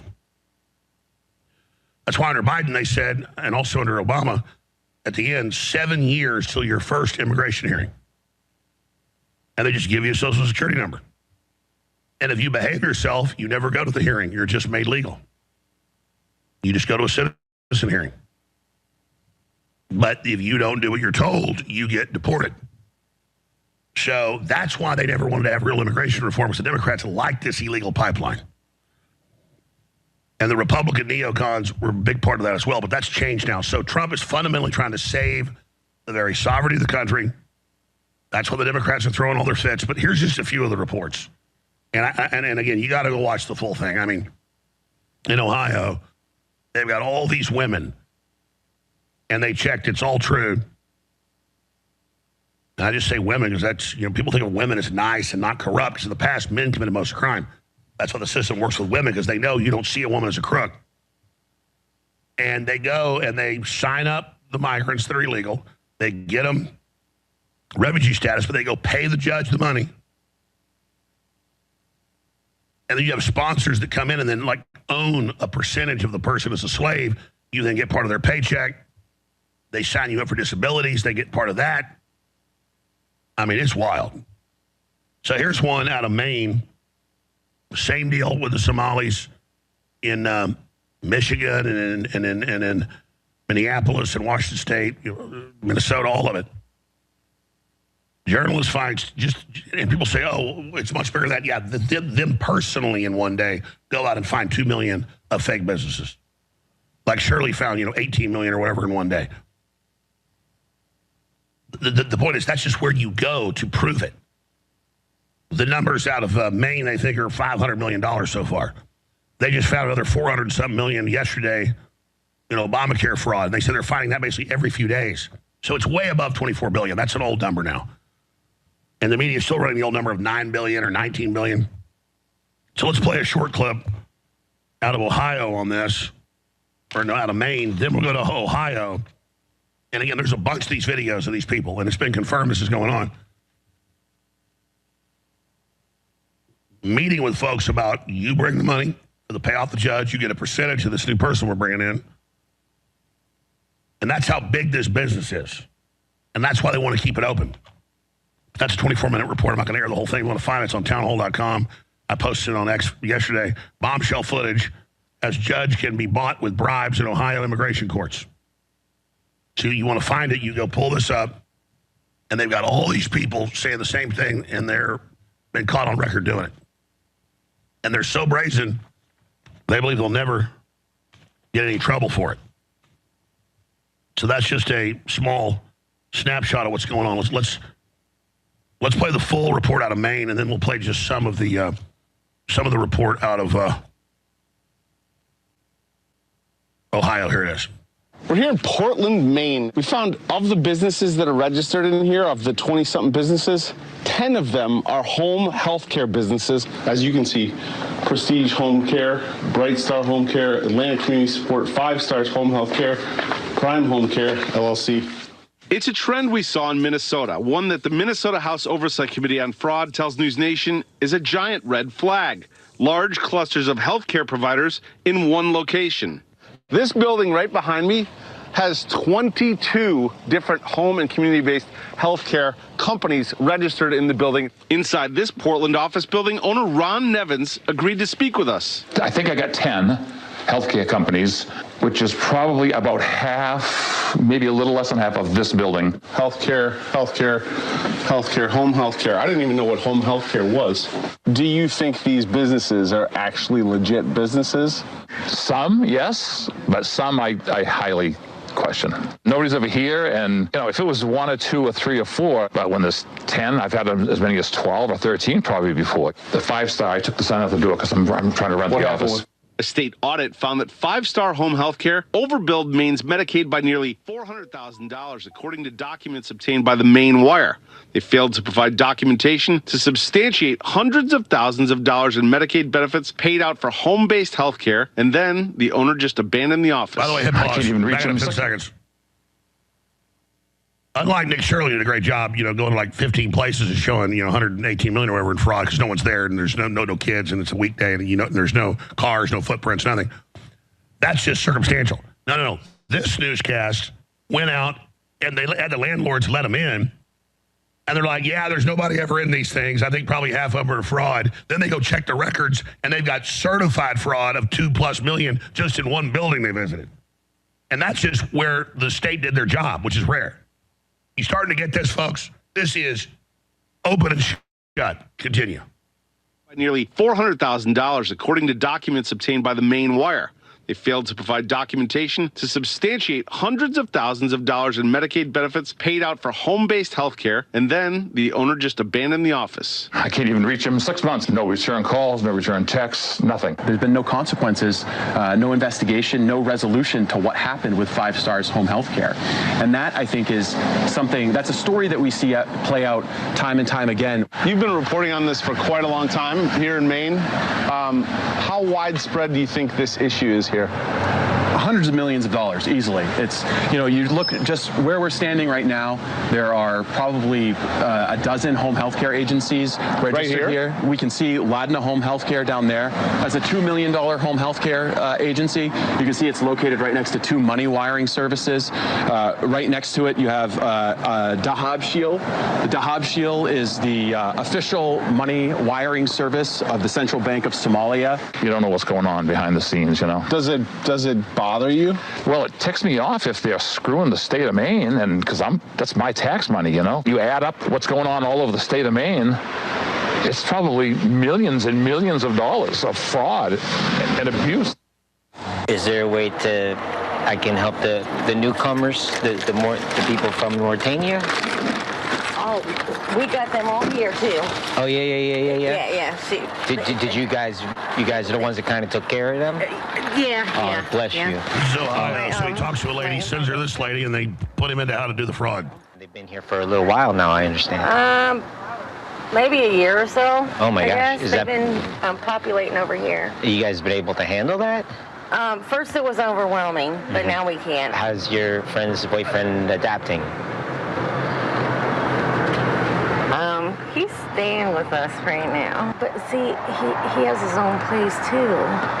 He's got a place with 4 or 5 other guys that he pays his part of the rent for. But he comes and stays with her. Right. That's on Mulberry, maybe. Yes. Lachlan?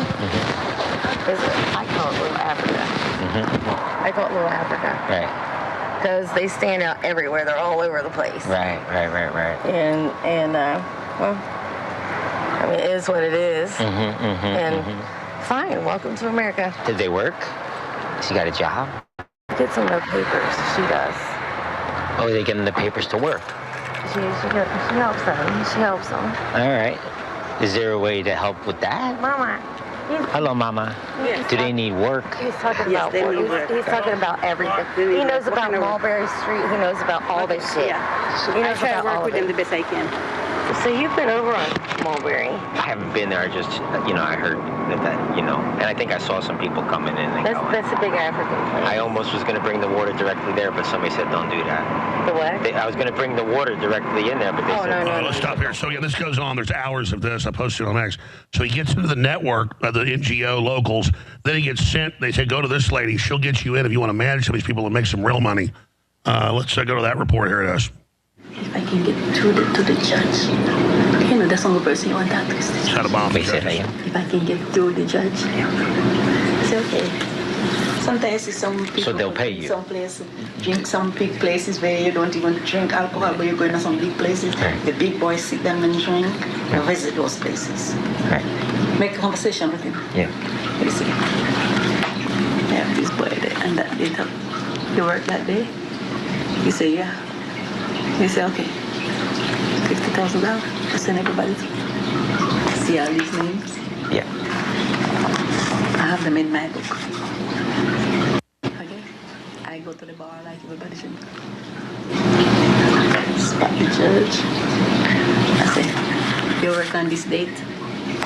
He like, let me see my art calendar. He go in his phone. Yeah? What's your problem? I said, I got all these boys, man. Oh, I remember. Want to let them back here, because they work for me. Hey, you better give me 50J, baby. The judge says that? You ain't scared of nothing. How they live? You know they pay a bill just like me and you. Come on, man. How does the judge get paid, dog? Because... Oh, no, nigga, you gotta help me. I'm gonna come back and say, hey, watch out. We have this deadline. We need $50,000. And then the list me look, count them down. Calculating. You give me this, you give me this.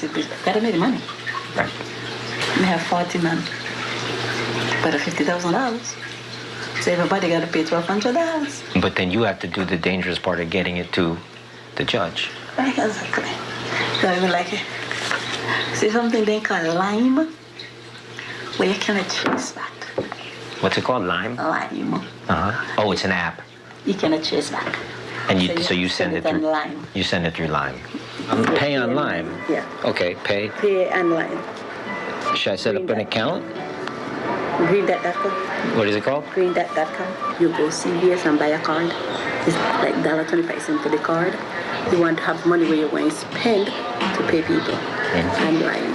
And it's not trackable. You can't track it. And that's the same shit used for the judges. Nobody don't watch that. But you trust that to even use it for the judges? Yes. Okay. So you see, this card, you can spend up like $10 million a day, transport any amount of money. And those cards is fraud. It's what? Fraud card. That's why they sell them. The card, they use it with like me, go money laundering in Jamaica. And you go there Jamaica. They said to me, they give you $100,000. I needed that drop on line. The drop on line. Gotcha. And I put in the code number. You have the code. Me. So you know how much me have. Gotcha. If you go and push money, you have to have somebody who can wash the money. And that's why people get greedy and grab a fucking wishes. Do you have somebody in Jamaica that can wash the money for you? If we get it, if it come through my hand, oh hell yes. Yeah, one day we go back to face the judge, but I get my lawyer to go to court with him that day. You has to have a lawyer. We can go to the judge because that's the one who talk to the judge is the lawyer. You get the lawyer, and you say, okay, we have this sheet of paper. I need you to ask the judge how much to carry these people 3 more years in this country for we to get this project done. And you say, okay, give me $50,000. You send the $50,000 to the lawyer. Yes, $50,000 going split up between everybody. Between the lawyer and the judge. Here, how them get money. Attorney, you walk up in the office. Cash money. Have no trail. Here's the answer. But you have one you've used. You would use... God, Weber. Weber? Who? Michael Weber. Michael Weber? Yes. Where's he at? Lebanon? No, he's in Cincinnati here. What kind of attorney? Is he immigration? He is like immigration. He is, like if you get injured, he's white. He's white guy? Yeah. Bald? Yeah. Yeah? Yeah. Glasses? Yes. This is what people don't understand. Just put on their pants to see who like us. Yeah. And they don't go to them with no naked pants. They need to wear tights, leggings. They need their hair done. They need their fingernail done. So when I go to them, it's like, what's up? This is what we have. You have an envelope for them? There's 4 or 5 names in there already. Names where you need to get help. And you're like, okay. So then you talk to him, you got your envelope, you show him some names, whatever. You put your name in the envelope like a cash money. You say what's up? No cash, just the name. Just the name. You see this judge right here? Which one? This one. I can't see it. You see if you want to talk to them, in one of these judges, see if you want to talk to none of them, you only want to talk to one judge. Which one do I want to talk to? One person. Any one of them, just get one judge. All of them talk. All right, let's stop right here. This is, folks, how many times for 20 years you heard me describe this for you, okay? They bring it in, whatever it is. It's not just for illegal aliens. It's CPS, it's everything. And you'll have the one king judge that manages it, and then they'll know what court it's going to be. They hand it off. So then the money and the payoffs go into a law firm who keeps part of it and pays it in. And they'll have the NGO managers that get part of the money as well. And they just literally milk these people. And in many cases, they're like, okay, we're going to put all these 12-year-olds, 13-year-olds at the cereal plant or at the tire factory. And then they don't even go to school. They just sleep and live there. Remember the New York Times reported on this a few years ago. And then they'll also come in and say, this little girl looks cute. We're taking her. And they'll just disappear. The girl's never seen. And they rape them, use them 10 guys a day for a couple of years and then just take them to a facility, sell them again, take the organs. And I've had members of parliament on from the UK about it. I've had people on from the Swiss government. It happens here. And again, it's all compartmentalized. It's like, oh, we have to get rid of this girl. She's causing a problem or she's whatever. Oh, the trash man's coming. Take him to the train station. And then the men come, they drug her, bye-bye. She gets chopped up, done. You want to know where the 500,000 kids went? A lot of them they killed. They mean business.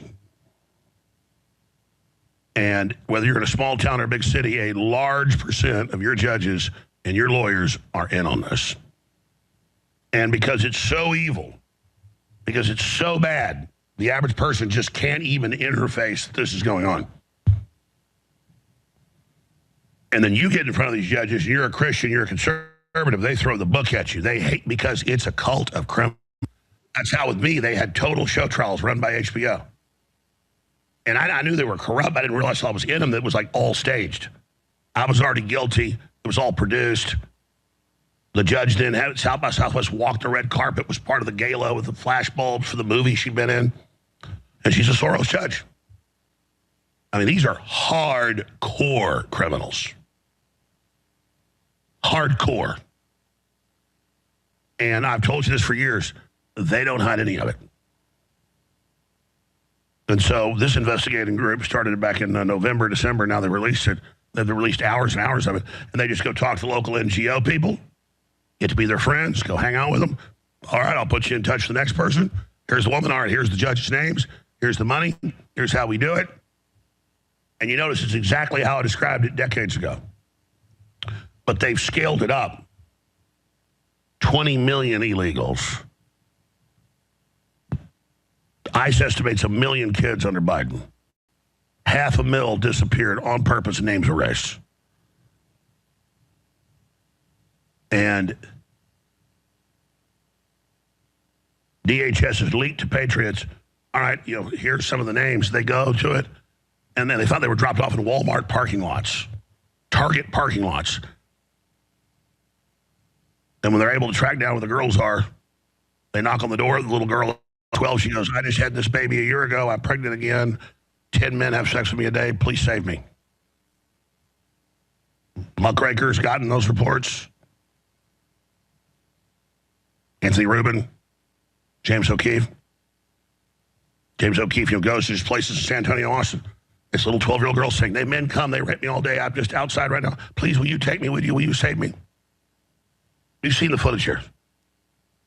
This is your Democratic Party, the most satanic, demonic, evil people the earth has ever seen. But in Ukraine, they take the kids and gang rape them. In Europe, the UK, and kill them for their organs. I've had members of parliament on exposing it. And Keir Starmer, for 15 years, sat over that as the head magistrate and would not prosecute any of them. Keir Starmer is literally Satan walking the face of the earth. Of course, they're arresting people and giving them 3-year prison sentences for praying outside an abortion clinic. The devil's real, folks, and he's got henchmen, and they're all over the place. And it's time you admit it to yourself. Because everything I've said here, we've got all the proof. Now, Stephen Gardner's an amazing talk show host and investigative reporter. And he's got another incredible guy I'm fully aware of. He used to work for Lou Dobbs, John Fawcett. Hosts the Great America Show, co-hosting with him next hour. They got some big, big issues. Big breaking news on multiple fronts. Next hour, you do not want to miss that. In fact, let him take over right when this hour starts. Then in an hour and 5 minutes from now, Harrison Smith, The War Room. Now, they'll be talking Trump and ICE, J.D. Vance, economy in the future, Democrat fraud, midterms, the SAVE Act. Trump been promoting and reposting Stephen Gardner's videos, Gavin Newsom, Davos, Jack Smith, and more. Look for that. And remember, you're the Paul Revere's. Take the live feed from Real Alex Jones on X and at AJN Live. Take the live feed from Infowars.com/show. Take the live feed from the Alex Jones Show on Rumble and share it on your email list. Share it on your text message. Share it by word of mouth and say, this is the forbidden truth. Evil can't stand sunlight. Vampires can't stand the sunlight. Well, you're Van Helsing fighting Count Dracula. You got to open the drapes. It's light outside, but we're inside the castle with this guy. I'm not going to sit here and just fight Dracula in the dark. I'm going to open the windows. Well, we got to do this together. So share the feeds. Take clips out of the show. This broadcast belongs to you, and realize we're starting to turn the tide here, but the fight has just begun. And separately, I need you to support the broadcast. We have a big sale going until Sunday at midnight. Every order gets a free T-shirt. We got great new ball cap designs that I think are some of the best, and T-shirts that I'm very, very proud of. But the real reason to support is if it was a straight donation, you know you're having a great effect against tyranny. But you get great products at very low prices that will empower you. I mean, if I was just a regular store, you would want our methylene blue. It's the best. If I was just a regular store, you'd want our Irish sea moss or our Shilajit. It's the best. You'd want our bovine colostrum. There's such incredible things. We've got the best. You'd want our turmeric. We have the very strongest. So I need you to decide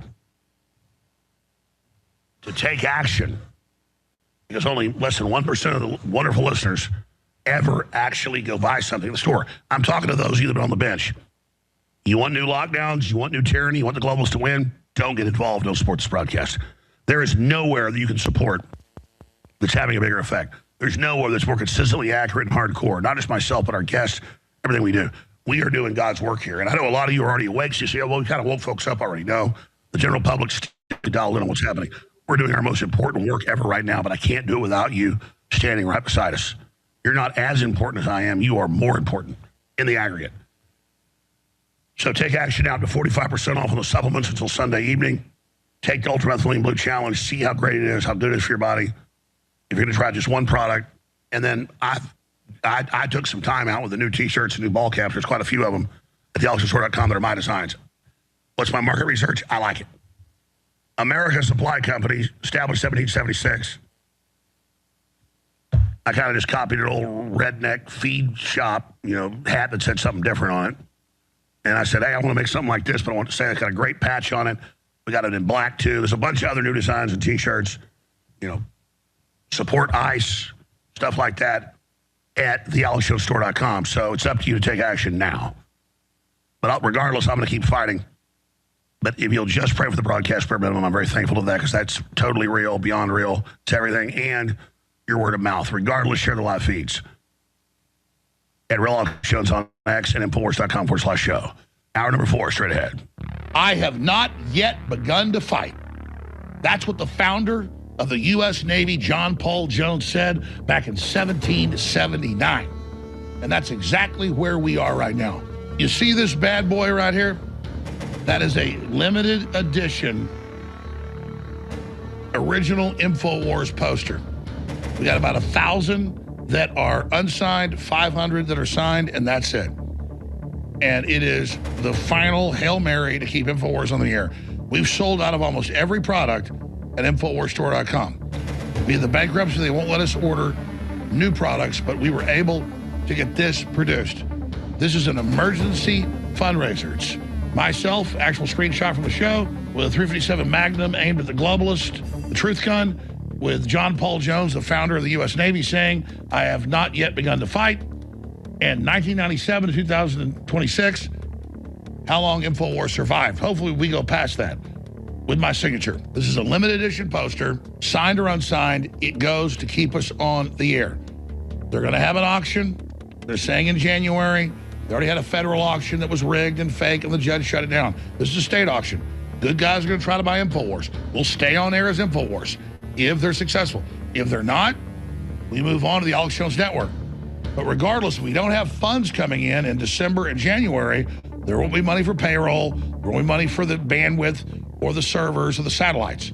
So it's absolutely essential you get this. And if we get shut down, you have a memento of the final resistance at InfoWars that is so historic to hang on your wall. And there's not just this poster. We've made 1,000 of these 2 other posters that I designed as well. One says, Defend the West, 1997-2026, InfoWars, with the archetypal Knight of the West standing against the globalist. There's another, Make No Peace with Evil, with another Knight of the Crusades standing with the cross in his hand against the globalist tyranny. Both are powerful posters as well. These are limited edition. You can get signed copies if you really want to support us, or just get the regular posters as well if you want to support us.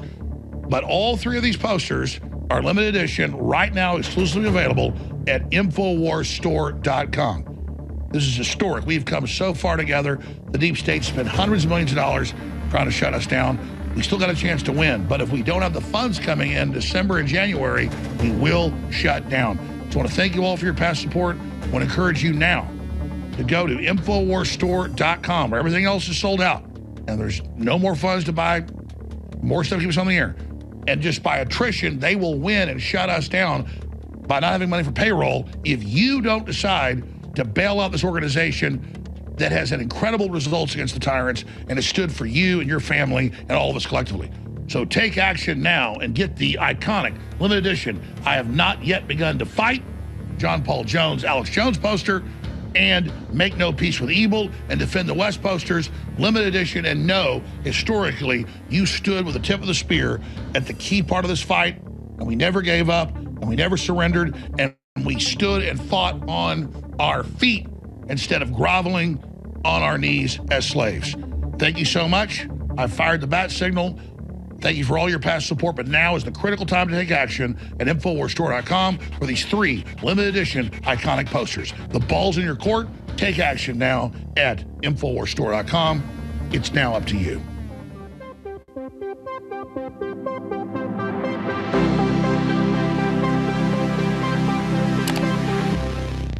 All right, everybody, welcome to the 4th hour of InfoWars. My name is Stephen Gardner. I've been asked to step in and go through some big stories with you guys. We're going to be breaking a big story about illegal immigration and some of the biggest unions in America going against President Trump and his orders to get the illegals out. For those of you that don't know me, my name is Stephen Gardner. I host a show over on YouTube with over 2 million patriots that love America, that want to see America succeed. You can check it out, Stephen Gardner 1, or right here on X, Stephen Gardner X. So later in the show, I'm going to have John Fawcett, someone that's been on this InfoWars in the past. He's going to be breaking a story about illegal immigration and how these unions are betraying our president and the Constitution in order to get cheap labor. So not only are the Democrats trying to flood the United States of America with illegals to replace us, to replace our votes, water down our votes. They're here for the jobs, for the free taxpayer money. You guys know everything that we went through. Now, coming up in the show, I'm going to be going over some different ideas I have for President Trump. If I could sit down with him, these are some of the ideas that I would share. And this is based on getting feedback from millions of American patriots, what they want him to do. I'm talking about arrests. I'm talking about working hand in hand with red governors, red attorney generals. We're going to be going through all of that. Some of the immigration stuff going on with Border Chief Greg Bovino up in Minnesota. What's going on over in Illinois, Memphis. We're going to talk about how the Democrats, they just took back Virginia. What's the first thing they do? They say, oh, no more hand counting ballots in upcoming elections. Everything must be run through the machines. Well, you and I, we don't trust the machines. Some of us don't even trust the ballots because we know what they did in Arizona. We know what they did up in Pennsylvania with the ballots being trucked in from New York. I'm hoping that investigation will be reopened. We know what they did down in Georgia, running ballots through multiple times, disappearing ballots, over 350,000 ballots that the Board of Elections said these either were erased or they never existed. We're going to go through all of that, plus some big stuff that our Vice President, J.D. Vance, has put out. We're also going to talk about one of the scariest things that I saw this week out of the mouth of evil Chucky Schumer from New York. He lays out exactly what they're going to do to President Trump the minute they impeach him if they are able to take back the majority. Now, I don't know that they're going to. I'm hopeful. I'm an optimistic guy, but I'm also a realist. And we've got to really take into account what they want to do to us. Plus, I want to talk about the SAVE Act. A piece of legislation in place right now that would protect our country. So why aren't Republicans, if they're going to raise money off of us, if they're going to raise our hopes, if they're going to campaign on this and pretend like they are MAGA, that they are pro-America, that they are the revolution, then we need to know why they won't pass the SAVE Act to make our elections free and fair. So we're going to be going through all of that. Mitch McConnell's got his hands in this. John Thune has his hands in this. But I want to also talk about this big story that my good friend, John Fawcett, is going to be sharing with us about keeping illegals in American companies over American workers. I thought we were past this stuff. And we got to make sure that these broadcasts get shared. So make sure to like the show, share the broadcast, go support the Alex Jones store. We're going to be right back to go through all of this hard-hitting news. All right, everybody, welcome back to the Alex Jones Show, InfoWars. I'm guest host Stephen Gardner. I want to jump right into some big ideas that I would like to share with President Trump.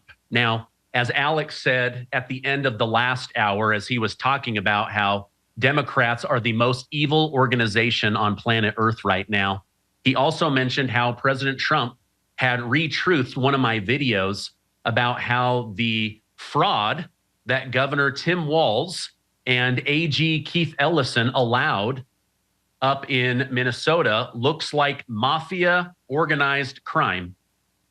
So if my messages are getting back to President Trump, then this is one of the messages that I would like to speak with him about. I love what you're doing, President Trump. I love your courage. You've got big, beautiful balls after going into Chicago, going into Los Angeles. But I want to propose another idea. Should we maybe be working in red states and red cities? I know what you're trying to do. I know that you are trying to get media attention on the illegals and the criminals in Chicago, Los Angeles, New York. But right now, we're just starting your second year. And you got a lot done in the first year. But it's now time to push on an open door. It's now time to go get some wins for the American people. Here's what they want. You've already closed the border. You're already deported millions of people, and I believe you'll do more. But what if we focus for a minute on the red states? Because yes, the blue states, most of them are sanctuary states. Most of the blue cities are run by corruption. They steal our money. They replace us with illegals that will vote for them. But there's a lot of fraud in the red states. And if you were to pull up a map, you would see that the United States of America is predominantly red, predominantly Republican, predominantly conservative, right? These are the people that overwhelmingly voted for you, President Trump. These are the people that stood in line, that voted for you 3 times. I'm a 3-time Trump voter, and I'm proud to say that. I believe in you. But what if we started working in these red states with the red governors?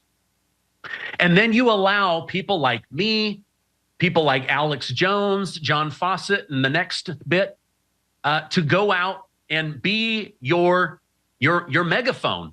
Show all of the good that you guys are doing. So here's the thought.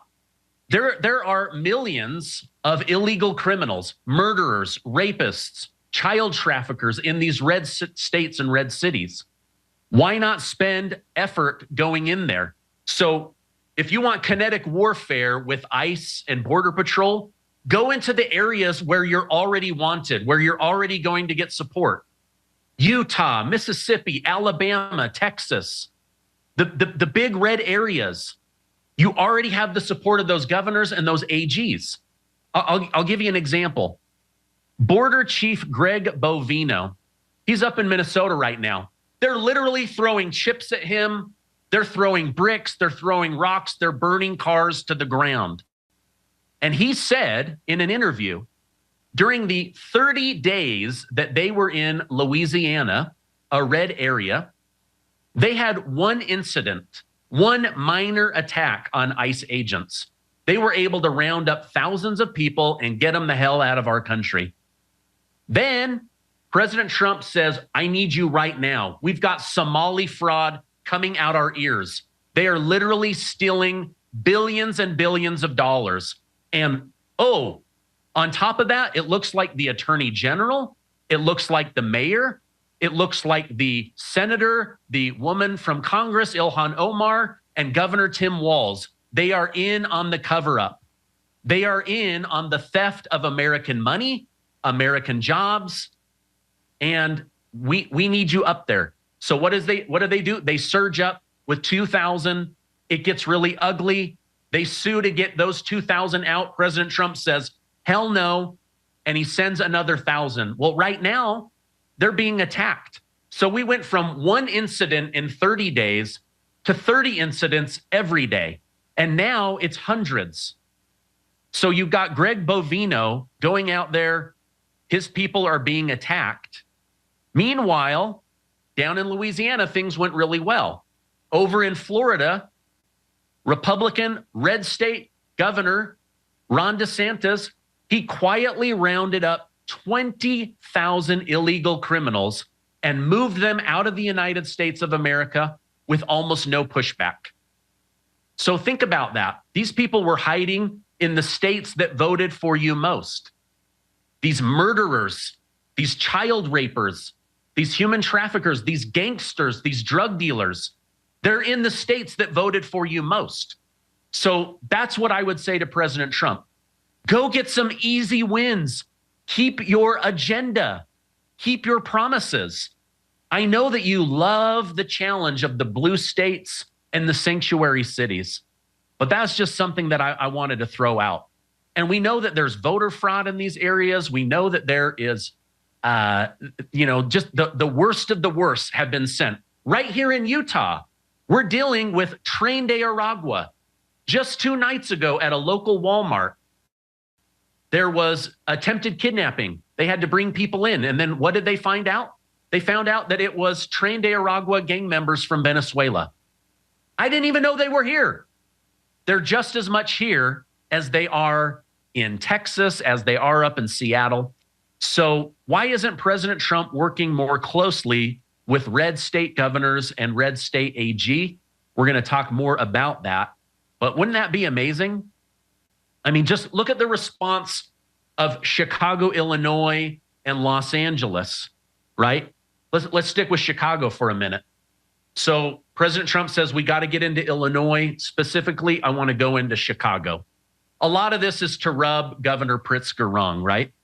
But then you go into Tennessee, which had a red governor.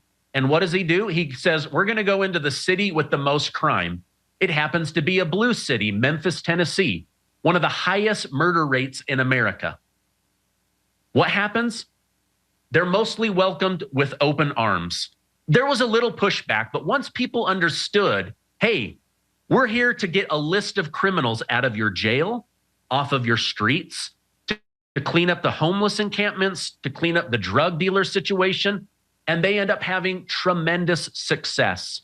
So this is what I'm trying to say is why not go out, get those big wins, keep your campaign promise to the very people who voted for you most. I love seeing the infiltration of Chicago and Los Angeles, but I want to see some big wins. And I think there's a lot of big wins that we could look at as we go into red cities and states. Now, again, you were overwhelmingly voted for. You won the popular vote, but it was mostly the red states and the red cities that put you back into office. So think about that. All right, before I bring John on, I want to go through one other story. Vice President J.D. Vance said that the fraud in Minnesota is bad, but the fraud out in California is about 1,300% more than Minnesota. And he wants to unleash hell on Gavin Newsom and California because a 1,300% higher fraud rate than what's making national news right now. If you guys could run clip number 1, we'll watch that and then we'll go through that together. How many more arrests do we think we're going to see nationwide? I mean, look, I think we have a fraud problem that is much worse in California than it is in Minnesota. I was talking actually to our small business administrator. I think she's found probably $500 million of fraud in Minneapolis and the broader Minnesota area. I think she's found $7 billion worth of fraud in California. So this is unfortunately a problem that is much bigger than Minnesota. But it's also, it highlights how absurd this effort to prevent the immigration enforcement is. If you look at blue states, blue cities, you look at Memphis, Tennessee, not a Republican mayor. You look at red states like Texas, but blue cities like Austin. You do not see this level of chaos over the enforcement of our immigration laws. What you have is a small band of very far left people who are doing everything that they can, up to and including assaulting law enforcement officers and raiding churches to try to make ICE out to be the ultimate enemy and to kind of engage in this weird small-scale civil war against federal immigration law. It's absurd. It's added a lot of chaos here in Minneapolis, and it's one of the problems why I'm here to fix it. All right. So 2 things from what our great vice president just said. When we go into these blue states and blue cities, it's nothing but chaos. And we've got all these red areas that we could go do incredible things. I'm on the same page with you, Vice President. But at the same time, I understand why he and President Trump and others want to go in to these blue areas. Did you hear what he said? In the first week of their investigation, They discovered $500 million in SBA fraud, Small Business Association, with Kelly Loeffler. But then they start digging in to California, and they're like, oh my gosh, there's actually 1,300% more fraud out in California. There's $7 billion of the same type of fraud. So it's massive. And Dr. Oz just came out and said, and there's also about $4 billion in Medicaid fraud out in California. So I get that, and I want them to deal with it. But you saw what the vice president said there. It kind of lines up with what I'm thinking, which is like, hey, it's really bad in the sanctuary areas, in the blue cities, in the blue states. But there's also a lot we could do without all of the chaos and the bodily injury to really give back to the people that voted for us most. Now, I want to hit on this as I bring John Fawcett in, but I want to go over one more clip, clip number 2 from Vice President J.D. Vance, talking about Trump's economy and future and how he wants to keep their campaign promise. Roll clip number 2, please. Stop us.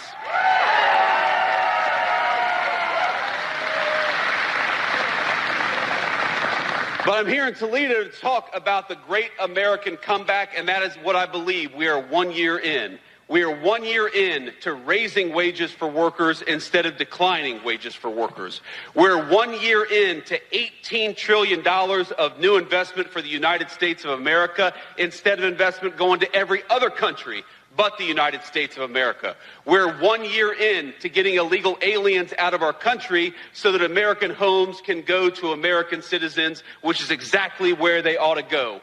And we are 1 year in to seeing lower inflation and bigger paychecks and more opportunity for the American worker. Ladies and gentlemen, I think that we are on the cusp of the greatest economic year in the history of the United States of America because we're doing something new for a change. We're investing in you. We're investing in American workers. We're investing in American businesses, and we're saying to everybody that the United States is open for business, but only if you invest in our great American people and our great American businesses. We are done with the old approach of shipping American jobs overseas and investing in everybody else. We're back to investing in the American worker, and we're not going to stop fighting for you until we return America to the true golden age of great American prosperity.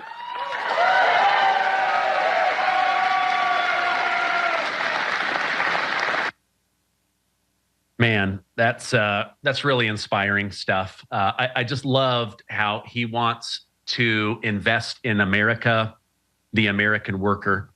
But think about this for a second. So Democrats are fine with fraud because they need more of your money, more American taxpayer money to cover up their fraud and their bad behavior.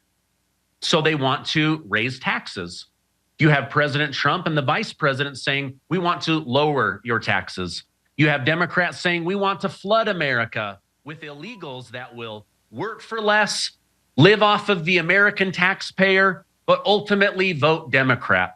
You have President Trump saying, we will drain America of the illegals that are literally sucking our safety net programs dry. So we're fighting against illegals when it comes to food, jobs, school, access to teachers, affordable insurance, doctors, housing, apartment, and more. To help me go through this and more, I want to bring on my special guest now, John Fawcett from the Great America Show. John, thank you so much for joining me today. A delight, Stephen, and congratulations to be hosting the show of who I call the GOAT. I don't ever miss a show. I watch Alex Jones every night before I go to bed. So congratulations tonight. I will be watching you and I on rerun. Well, Alex is doing an incredible job making sure that the American people know the truth about what's really going on. I started the show off with this idea of President Trump spending time in these American states. This idea first came to me when I was speaking with the Lieutenant Attorney General, Aaron Reitz of Texas. And he was saying that one of the reasons he wants to get elected is that he actually wants to work hand in hand with President Trump. And he and I talked about how it might be time to take a break from the chaos and the bodily injury to these brave ICE agents, and go in, because he said down in Texas we got fraud like California. In some of these other areas we've got illegals just as bad. What are your thoughts on President Trump directing kinetic energy and resources to go in and clean up some of these red states and red cities? I agree with you completely, but I think both can be done at the same time. Both can be true at the same time. I think you can continue to have a presence in these Marxist dam run states. The problem, which is why I don't totally agree with you, but I agree with you in most, is that you let these cities, Stephen, you pull out of these cities like Minneapolis, they will burn that damn place to the ground, just as they did during the Summer of Love, during the George Floyd protests, and you let them off the hook. There's no repercussions, as you recall. Nobody went to jail for George Floyd. Nobody went to jail for burning down police stations or burning police cars. They got away with everything.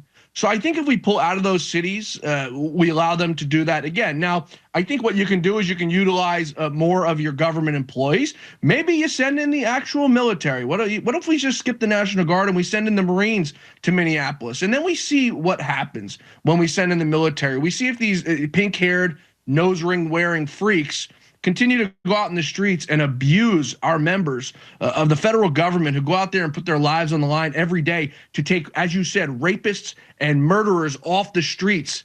I don't know if you saw the clip, Stephen, about a week ago. It was an ICE agent driving down the street, and he rolled down his window and he said to the woman, "Do you realize what you're stopping right now? I'm going to arrest a child sex predator, and you're stopping me from doing my job. Do you realize that?" They don't care. They don't want to listen. These people are sub 100 level IQ people. They're sick, demented, and deranged. Let me ask you this, because I want to give people the benefit of the doubt, but I also don't like to surround myself with stupidity.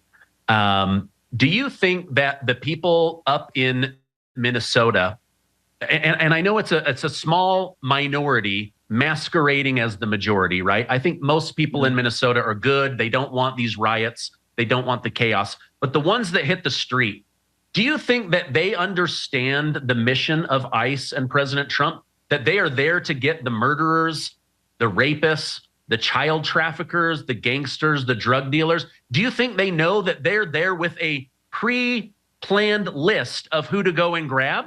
Or do you think that they really believe that they're there to disappear American citizens? No, I don't believe so, and nor do I think they care. These are people, I think, Stephen, for the most part, are paid agitators. The money flows in. You remember just a few months ago what happened in LA? It was like 2020 all over again. We saw piles of bricks just appearing somehow on the sides of roads, on the overpasses of highways. How did they get there? Who bought them? Because we know these bums who are doing these protests aren't going out delivering pallets in their Toyota Priuses. Not that there's anything wrong with a Toyota Prius, but we know that they're not doing it. The men are beta males, and the women are, I don't even know what you can say to be nice about them. It's 100%. It's an organized effort backed by the likes of George Soros and the rest of the Marxist-backed ilk. These people don't care, Stephen. It gives them a reason to go out and riot. They don't know. They don't care. But the second you tell them you're moving a sex predator or a child molester into their neighborhood, all bets are off.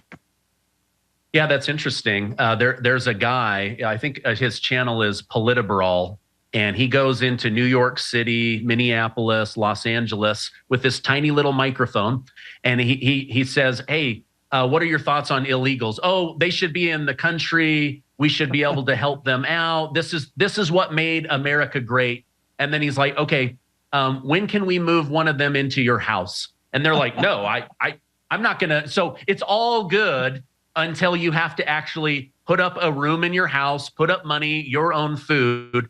I don't know if you saw this, but I read this just before coming on Alex's network, that they found a U-Haul van rolling into Minneapolis that was full of body armor. So somebody is paying for these bricks. Somebody is paying for this body armor to show up. Do you think the FBI is going to figure out who's funding this? Because I keep hearing Pam Bondi and Kash Patel tell us we're going to follow the money and find these people. Your thoughts? Yeah, I'm Steven. I got to be honest with you. I'm so tired of it. I'm so tired of the Cash Patel, the Pam Bondi, and I go out on my show every night and I talk about the same exact thing. I'm tired of it, Steven. We're now a year and 2 days or 3 days into this administration. We have not one arrest. I mean, one meaningful arrest. We continue to let these things just roll and roll and roll with no repercussions. Steven, if you can go out and steal cars every night, as you, Steven Gardner, what makes you stop? You don't stop. You keep going because you know you're not getting arrested. You know you're going to get away with it. It's going to continue to happen until heads start to roll. Now, maybe President Trump needs to call the bluff of these Marxist Dems like Gavin Newsom and Tampon Tim Walz and incite the Insurrection Act. Enough is enough. How much longer are we supposed to tolerate this? And these people, all they do it for, Steven, is a quick TikTok clip of someone being shot in the face with a pepper ball or pepper spray. And they're like, look, these ICE agents, they're terrorists. Look what they're doing to these innocent Americans. And you look at it and you're like, I mean, you're outnumbered 1,000 to 1 by these freaks. These poor guys have to be terrified. And I feel for them so much. Yeah. Well, I saw that Border Patrol Chief Greg Bovino said, hey, if you're tired of the mayor and the Minneapolis police blocking you from doing your job, demoralizing you, if you guys quit, we'll hire you on at ICE. And I believe there's already 20 plus that have done that. I hope President Trump doesn't have to, invoke the Insurrection Act, but he may have to because it is getting ridiculous. Now, we're going to be taking a break here in a minute. When we get back, John is going to help break a story about how American corporations are betraying Americans and keeping on illegal immigrants for cheaper wages. We'll be right back to cover that.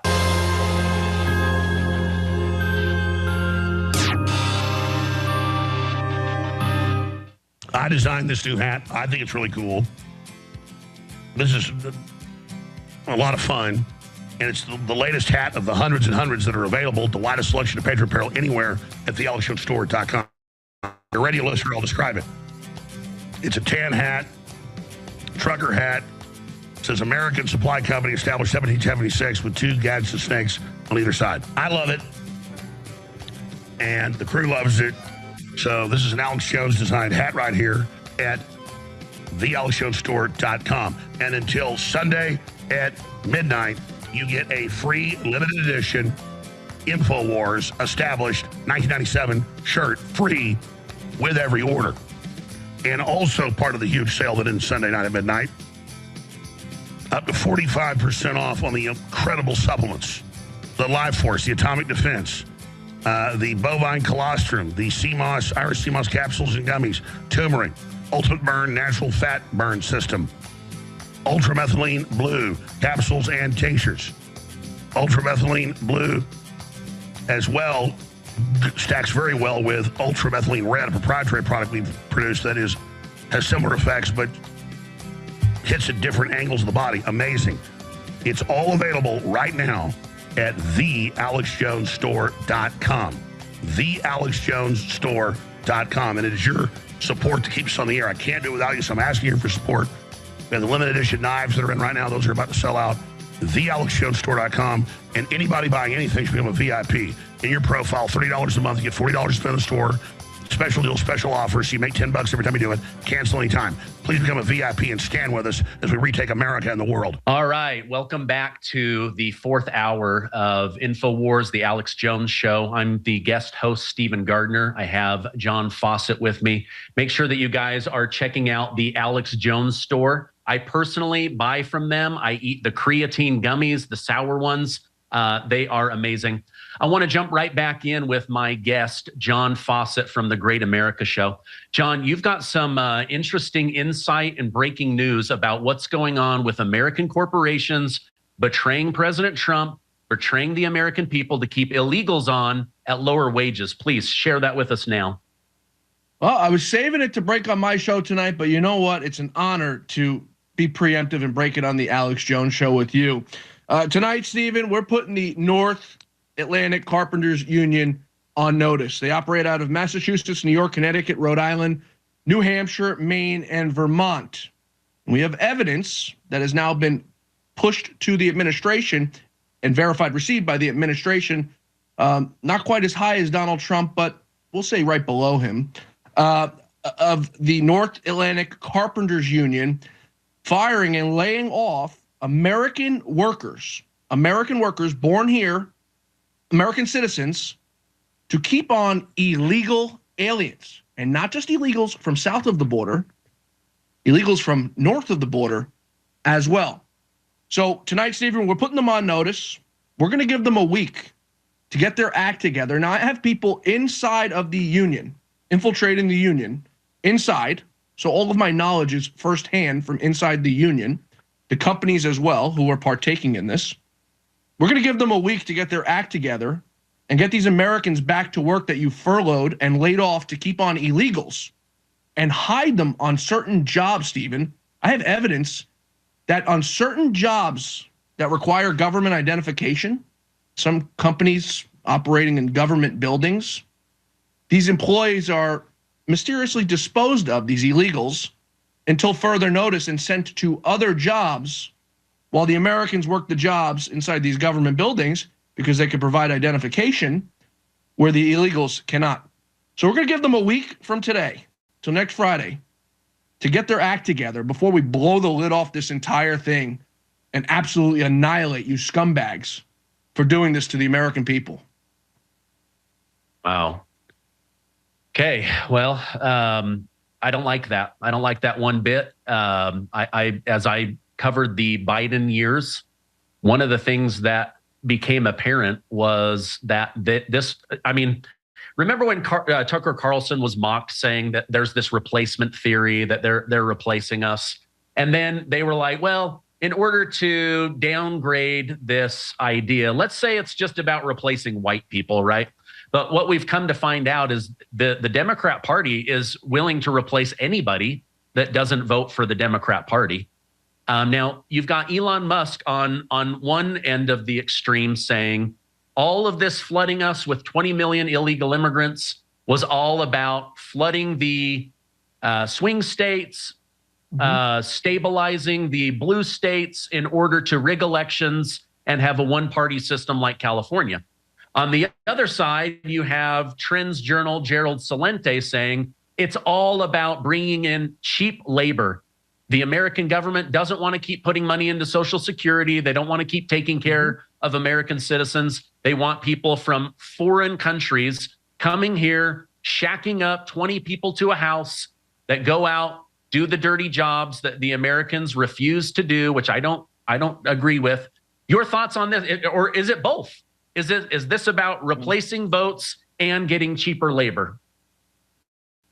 I think in the inception, if you look back, Stephen, probably the mid to early 2000s, it was about bringing in cheap labor. And we could thank George W. Bush for that and Barack Hussein Obama and their implementation of bringing in as many Indians via H-1Bs as they can, as many Chinese nationals to infiltrate our schooling system. But I think as time went on and the Democratic Party started to realize that they're losing at every quarter because they cannot defend inflation. They can't defend high prices on gasoline or egg prices, which is what they want to talk about. They can't defend just about anything. They can't defend fentanyl pouring through our borders or child sex traffickers or children being trafficked through our borders. There's not one Democrat position that these people could defend. So they said, well, what can we do now? Well, it's easy. It's in our blood. Let's lie, cheat, and steal. And it was to flood in as we progressed into 2000, I would say past 2016, because they didn't think that Donald Trump was going to win, into 2020. Let's bring in as many illegals as we can and flood the voter rolls, which is why you see so much pushback from the Democrats about simple voter ID. You need voter ID to go buy a beer. You need voter ID to go buy a damn lotto ticket. If I want to go casino and play some blackjack, I got to show an ID to play and I got to show an ID to cash out. And you're telling me it's racist or sexist or misogynist for someone to show their ID when they go to vote? I want to add one more thing to the North Atlantic Carpenters Union. We also have evidence and video evidence of people inside the union demanding that these workers vote Democrat. Now, I'm not entirely sure the legality on that, but we're working on that as well. All right. Well, I can't say the name of the company because I got inside information, but there's a major medical company and New York, New Jersey, Utah, a few other places, big international player. And they were just cramming the LGBTQ stuff down people's throats under the Biden administration. Every week, multiple stuff. You've got to go to training. You've got to go to this. And over again, there was this push to vote Democrat. I don't think companies should be getting involved in that.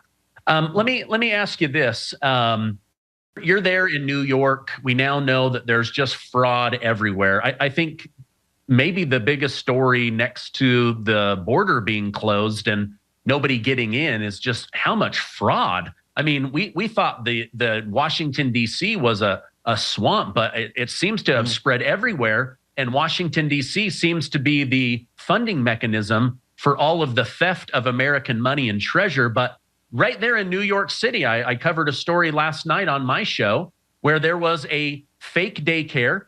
They've now pled guilty.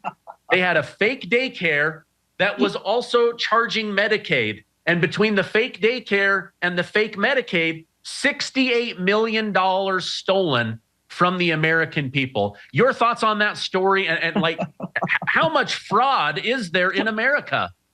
Well, Stephen, they haven't even taken the lid off of the largest city in America, in New York City. Imagine the fraud we've seen. So I don't even know what the number is now in Minneapolis. You hear 9 billion, 18 billion by some low IQ Somalians.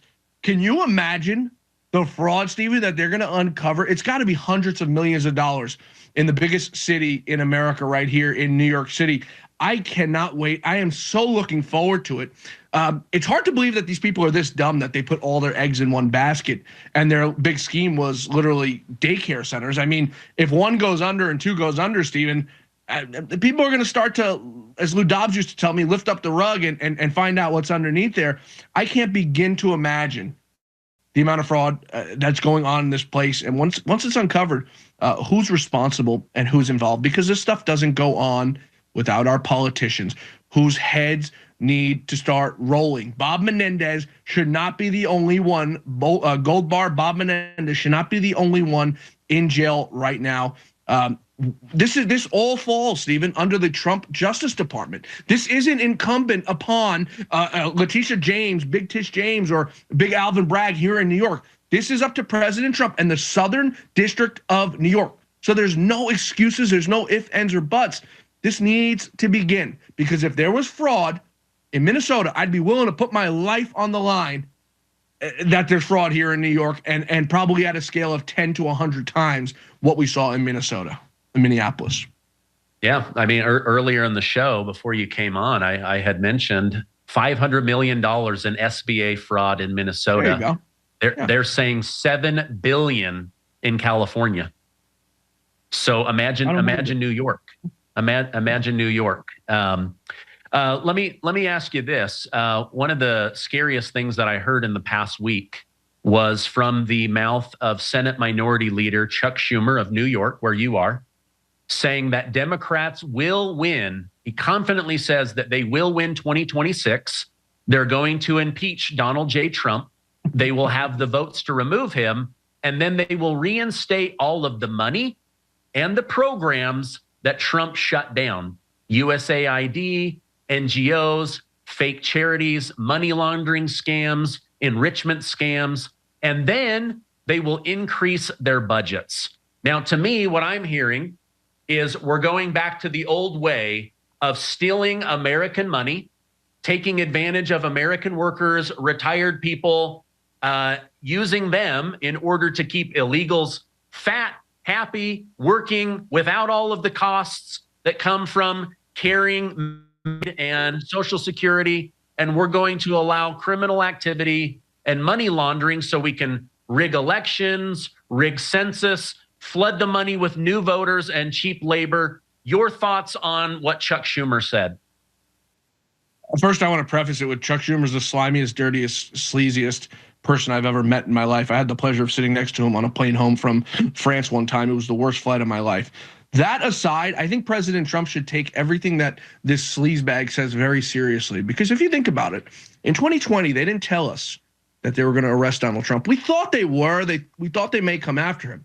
This is him being very straightforward, telling us what he is going to do and what the Marxist Dems are going to do. I think Donald Trump should heed the warning and take it with great seriousness. And this falls on not just Donald Trump, but John Thune and Mike Johnson to get off their asses once and for all and do something. I mean, you think about it, Stephen, we're less than a year now away from the midterm elections. And every poll's all day, every day. Mark Mitchell sends them to me every day. They do not look good for the Republicans. And if you think about it, why would they? What have the Republicans done to garner the support of the American people? If I'm a congressman, Stephen, right now, I'm not going out and campaigning, because what if someone asks me the question, well, Congressman, what have you done? Oh, well, we did the big, beautiful bill about 8 months ago. And since then, we really haven't done much. I wouldn't have the gall and the guts to go out there and face my constituents and tell them that I'm just a lazy SOB who's good for nothing. Yeah. Speaking of, big policy change that the Republicans are holding up, what in the heck is going on with the SAVE Act? Like, why can we not get this passed? The House passed it, I believe, over a year ago. They've now come out with a new version that they're treating like Disney Plus. It's called SAVE Act Plus. They say it's going to be even stronger. It's going to do even more, protect America, to make elections free, to make them fair. Mitch McConnell doesn't want to touch this. John Thune doesn't want to touch this. I'm wondering why this thing, any thoughts or opinion or insight on why the House could get this passed, but the Senate is just sitting on their thumbs? Money, corruption. You have guys like Lady Lindsey Graham there, rhinos. The truth of the matter is, Stephen, whenever there's an issue that comes to light, the easiest thing to do is to just go track the money. Track where these politicians are getting their money from, and you'll find a track record of consistent with how they vote. We need to get to the bottom of it. And this is, once again, falls on Kash Patel. I don't care if it's Republicans. I don't care if it's Democrats. If these people are compromised, we need to get to the bottom of it, and they need to be held accountable. It's not rules for thee and rules for me. We all play by the same rules, but these people consistently continue to get away, each and every one of them, with something. And I don't know how many of them are bought off or paid off or just flat out corrupt or dumb. But we need to take a look back and figure out and bring these votes to the floor. That's the other thing that I take big issue with. Bring the vote to the floor and let the damn thing fail. Because then you have a vote record of your member of Congress, of your member of the Senate, going on the record and saying, no, I am not for election integrity. I do not want secure elections. And let them answer to the voters. But John Thune doesn't have the backbone to do it because he's a damn rhino. And the Republicans had the chance to have Rick Scott in there. But what did they do? They went behind closed doors and they did a closed door ballot, and they made it all a secret so nobody knows, like we're in fifth damn grade, Stephen, voting for the class president or playing a game of 7-Up so nobody knows who voted for who. I mean, they've got to grow the hell up, as the great Lou Dobbs used to say. Yeah, I miss that guy. We're gonna look at clip 4 here. This is Congressman Steve Scalise talking about SAVE Act Plus and what it will do if he can get the Senate to pass it. Let's watch this one together. Over to the Senate to give them even more incentive to go protect the sanctity of every American's vote, and that is the SAVE Act Plus, a picture ID requirement. Look, you can't even get on an airplane. You can't go to a bar tonight without showing a picture ID, yet there are people in many states where the states actually have laws saying you can't show ID, which is a recipe for fraud, for stealing your vote if you're voting legally so that somebody can come behind you illegally in another country and actually vote and steal your vote. Because if somebody's voting illegally, they're stealing your vote if you're following the rules. So SAVE Act Plus picture ID, we're going to bring that too, send that to the Senate. I think a lot of Americans would like that protection because if they're following the rules, they just want everybody else to. What makes people angry is when you see boxes of ballots showing up 2 weeks after an election, and then next thing you know, lo and behold, a Democrat takes the lead after being behind for 3 weeks after after Election Day. And then somebody who voted by mail in the military, they're overseas fighting to defend our freedoms. Their votes that got in legally before the election are being nullified by somebody illegally. It needs to stop. We're going to have a bill to do just that. All right. So that's the SAVE Act Plus that will go to the floor in the House. John, could it be that John Thune, Mitch McConnell, let's set aside that Mitch McConnell is evil and has sold out the United States of America for decades. Let's just set that to the side. Could it just come down mathematically to, we don't believe we'll get 60 votes, so let's not waste our breath on this vote? Senator Mitch McConnell, who looks like Froghorn Leghorn, I have to add there. I think it comes down to a little bit of both, but at the same time, Stephen, let me go back real quick for a second, because that was really cute of Steve Scalise there. What investigations have they done, Stephen? Do you know any, to your knowledge, and I'm not interviewing you, but do you know any to your knowledge on what investigations have been done to check the fraud on the 2020 election that happened 6 years ago? 6 years ago. Do you know of any? No, so we don't know anything that happened in the 2020 election. We still don't know how the election was stolen. We know it was stolen, but we don't know how. We don't know what they did. And these guys want to come and talk cute like, oh, we're going to save democracy, knowing damn well that they don't have the votes to do whatever they want to do, man. It's a damn shame. John Thune needs to bring the vote to the floor and let the chips fall where they may. And if they can't get the 60 votes and they have the majority, there's a little thing called the filibuster. Hey, listen, you guys, whether you bring something to the floor or not, you're getting paid $174,000 a year. You get to do insider trading, your backroom deals, but bring it to the floor. Let the American people see it fail without the 60 votes. But you brought up a really great point. So you need 60 votes in the Senate in order to pass a bill, but you only need 51 votes in order to change the rules about passing a bill. So why don't these politicians have the balls to say, we've got 50 plus Vice President J.D. Vance is the tiebreaker. Let's change this rule. Why are we not doing that? If you guys are going to campaign and raise money on making elections free, fair, and secure, then why aren't you putting our money where your mouth is and changing the rule and getting this thing passed? There's one name. It's John Thune. And what he's doing, Stephen, is protecting Lisa Murkowski and Susan Collins. The rhino you've got out there now in Utah, Mitt Romney 2.0.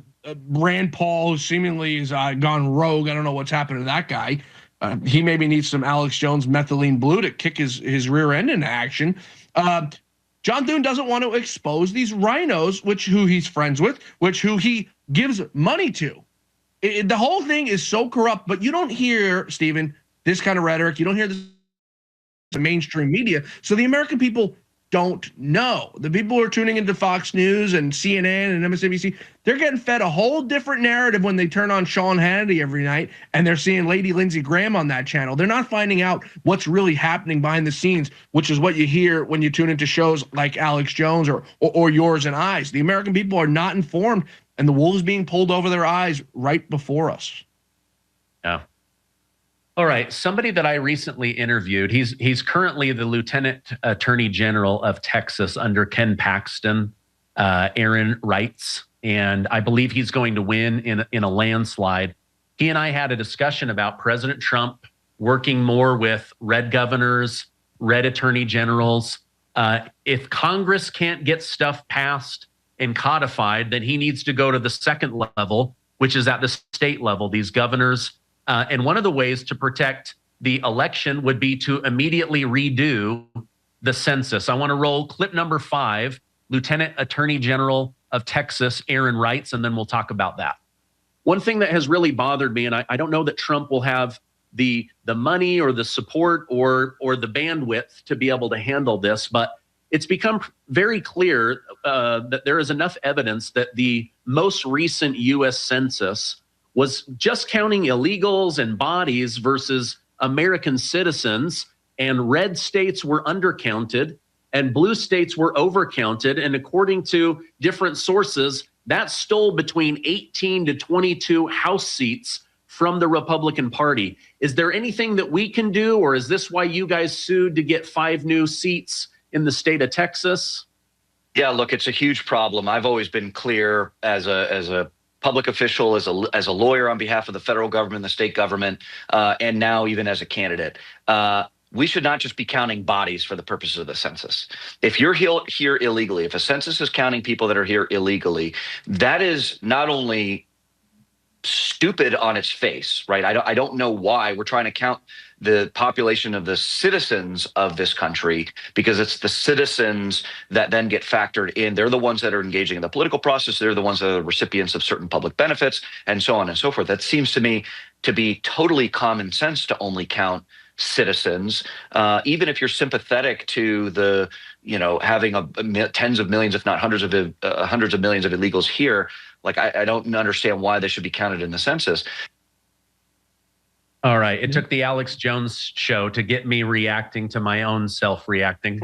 Your thoughts on that? If we can't get the SAVE Act or the SAVE Act Plus passed, is it time for President Trump to say, hey, we know that you guys rigged the census. You overcounted in the blue states because you love illegals and bodies that are breathing, and you undercounted in the red ones, and you guys cheated us between 18 and 20 seats. Is that the next move? Yeah, and just going off of something, I don't know if you remember, but they allegedly did a recount of the ballots in Georgia, and they did a recount, Stephen, of the ballots that were stolen. So, of course, you're still going to get a stolen ballot election when you're recounting stolen ballots. It doesn't take a rocket scientist to figure the damn thing out. It's the same thing that they want to do with the census. Count each and every body. Don't knock on doors. Don't check legal immigration status. It's the same exact thing they're doing now, just at a bigger scale. It's time for these Republican governors and attorney generals to get a hold of their states, because it's incumbent upon them, not the federal government, to get their own state laws into coordination and to stop the steal. I know it's so niche and whatever, but stop the steal. Stop the steal. It's what they need to do. The governors need to get off their rear end, Stephen, and get to work. President Trump is not a one-man show. He needs the help of these people, and they've got to get to work. Yeah. I'm not going to lie, John. Sometimes it feels like a one-man show. Like I'm a libertarian that votes conservative because I like to win, but there are many times where I feel like President Trump is pulling the cart, and you got the GOP sitting in the cart, just taking that free ride. But we know the 2020 election was stolen. We know that illegals were voting. We know that they were rigging the census in order to get more seats. They were flooding the blue states and blue cities in order to try to get rid of the swing states so that would never be an issue again. What do you think, in our final seconds here together, President Trump was able to deport over 2 million people, about 2.6 million, 2 million of those self-deported. What do you think we're going to see in year 2 as far as deportations? He's got no choice but to double it. Double it or bust. My final thoughts. Okay. Double it or bust. Hey, thank you guys so much for joining us on the Alex Jones Show today. My pillow alone, just my pillow, not counting me, it cost them over $200 million directly related to Arctic frost, everybody.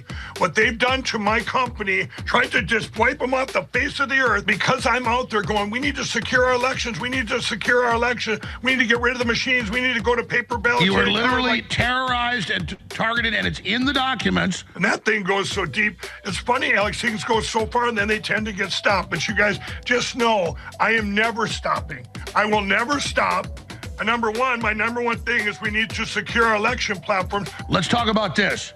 People supporting what you're doing and getting the highest quality, you name it, great products. Almost all of it made in America. Your great Giza sheets have that special cotton everybody knows comes from Egypt, but you're amazing. Right. I've got some on my king bed. Talk about the incredible products you've got at mypillow.com/Alex. And again, I want to be clear. Right. We are only here still hanging on, but now people support at thealexjonesstore.com or at mypillow.com/Alex is absolutely critical. This is now literally up to you every month whether we're going to stand this fight. We're both workaholics. We love people. We love telling the truth. These corrupt people, think we're schmucks because we're not corrupt. No, we know how to be corrupt if we want to do, dumbasses.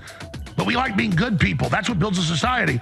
We're the tip of the spear. This is it. We only get one shot at this. And like I said about 2 years ago, they said, Mike, if you could turn back time here and go back, and if you wouldn't have spoke out about the election, wouldn't stand your ground, look what they've destroyed and tried to destroy you. I said I would never change a thing, knowing what I know and knowing what this is critical. And that's where we're at. And it's because of all of you, because you buy our products. And that's why we're putting right now on sale our 5 flagship products. We have 5 flagship products, our biggest products of all time. For it, you go to mypillow.com/Alex. And you guys are going to see, we've got the Giza Dream Sheets. If you put that thing up there, these are all for Christmas presents, you guys. You can get the best Christmas presents ever. The Giza Dream Sheets, the towels, the slippers. On the MyPillow Premiums, we've sold 85 million MyPillows because they work. You save over 50% on those. And then the mattress toppers made in the USA, $149.98, as low as that, depending on the size. But we got in the premium My Towels that actually work. You save 50% there, $39.98. And here's one of my favorites, the My Slippers. Best slippers in history. They're normally $149.98, $39.98. And once they're gone, they're gone. We can't get those back. They're made with impact gel, made out of soybeans. You walk on them and it's like walking on a cloud. It's absolutely awesome, this patented gel that's in there. And then you have the Giza Dream Sheets. It's my favorite product. It's our president's favorite product, and as low as $29.98. And I want to show you one more. You guys go there, and you're getting five of these Bible pillows. These are very dear to me. They've got stories on the back. You get basically 5 Christmas gifts for $29.98 for all 5.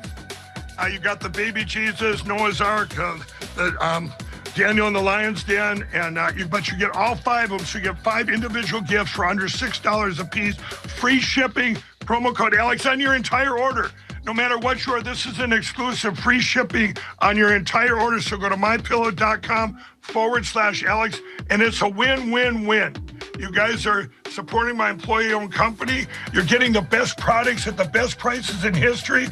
You're supporting this Alex's great show. I'll tell you, Alex, I can't be more proud than anyone than support your show and what you put out and help save this country more than anyone, and I mean that.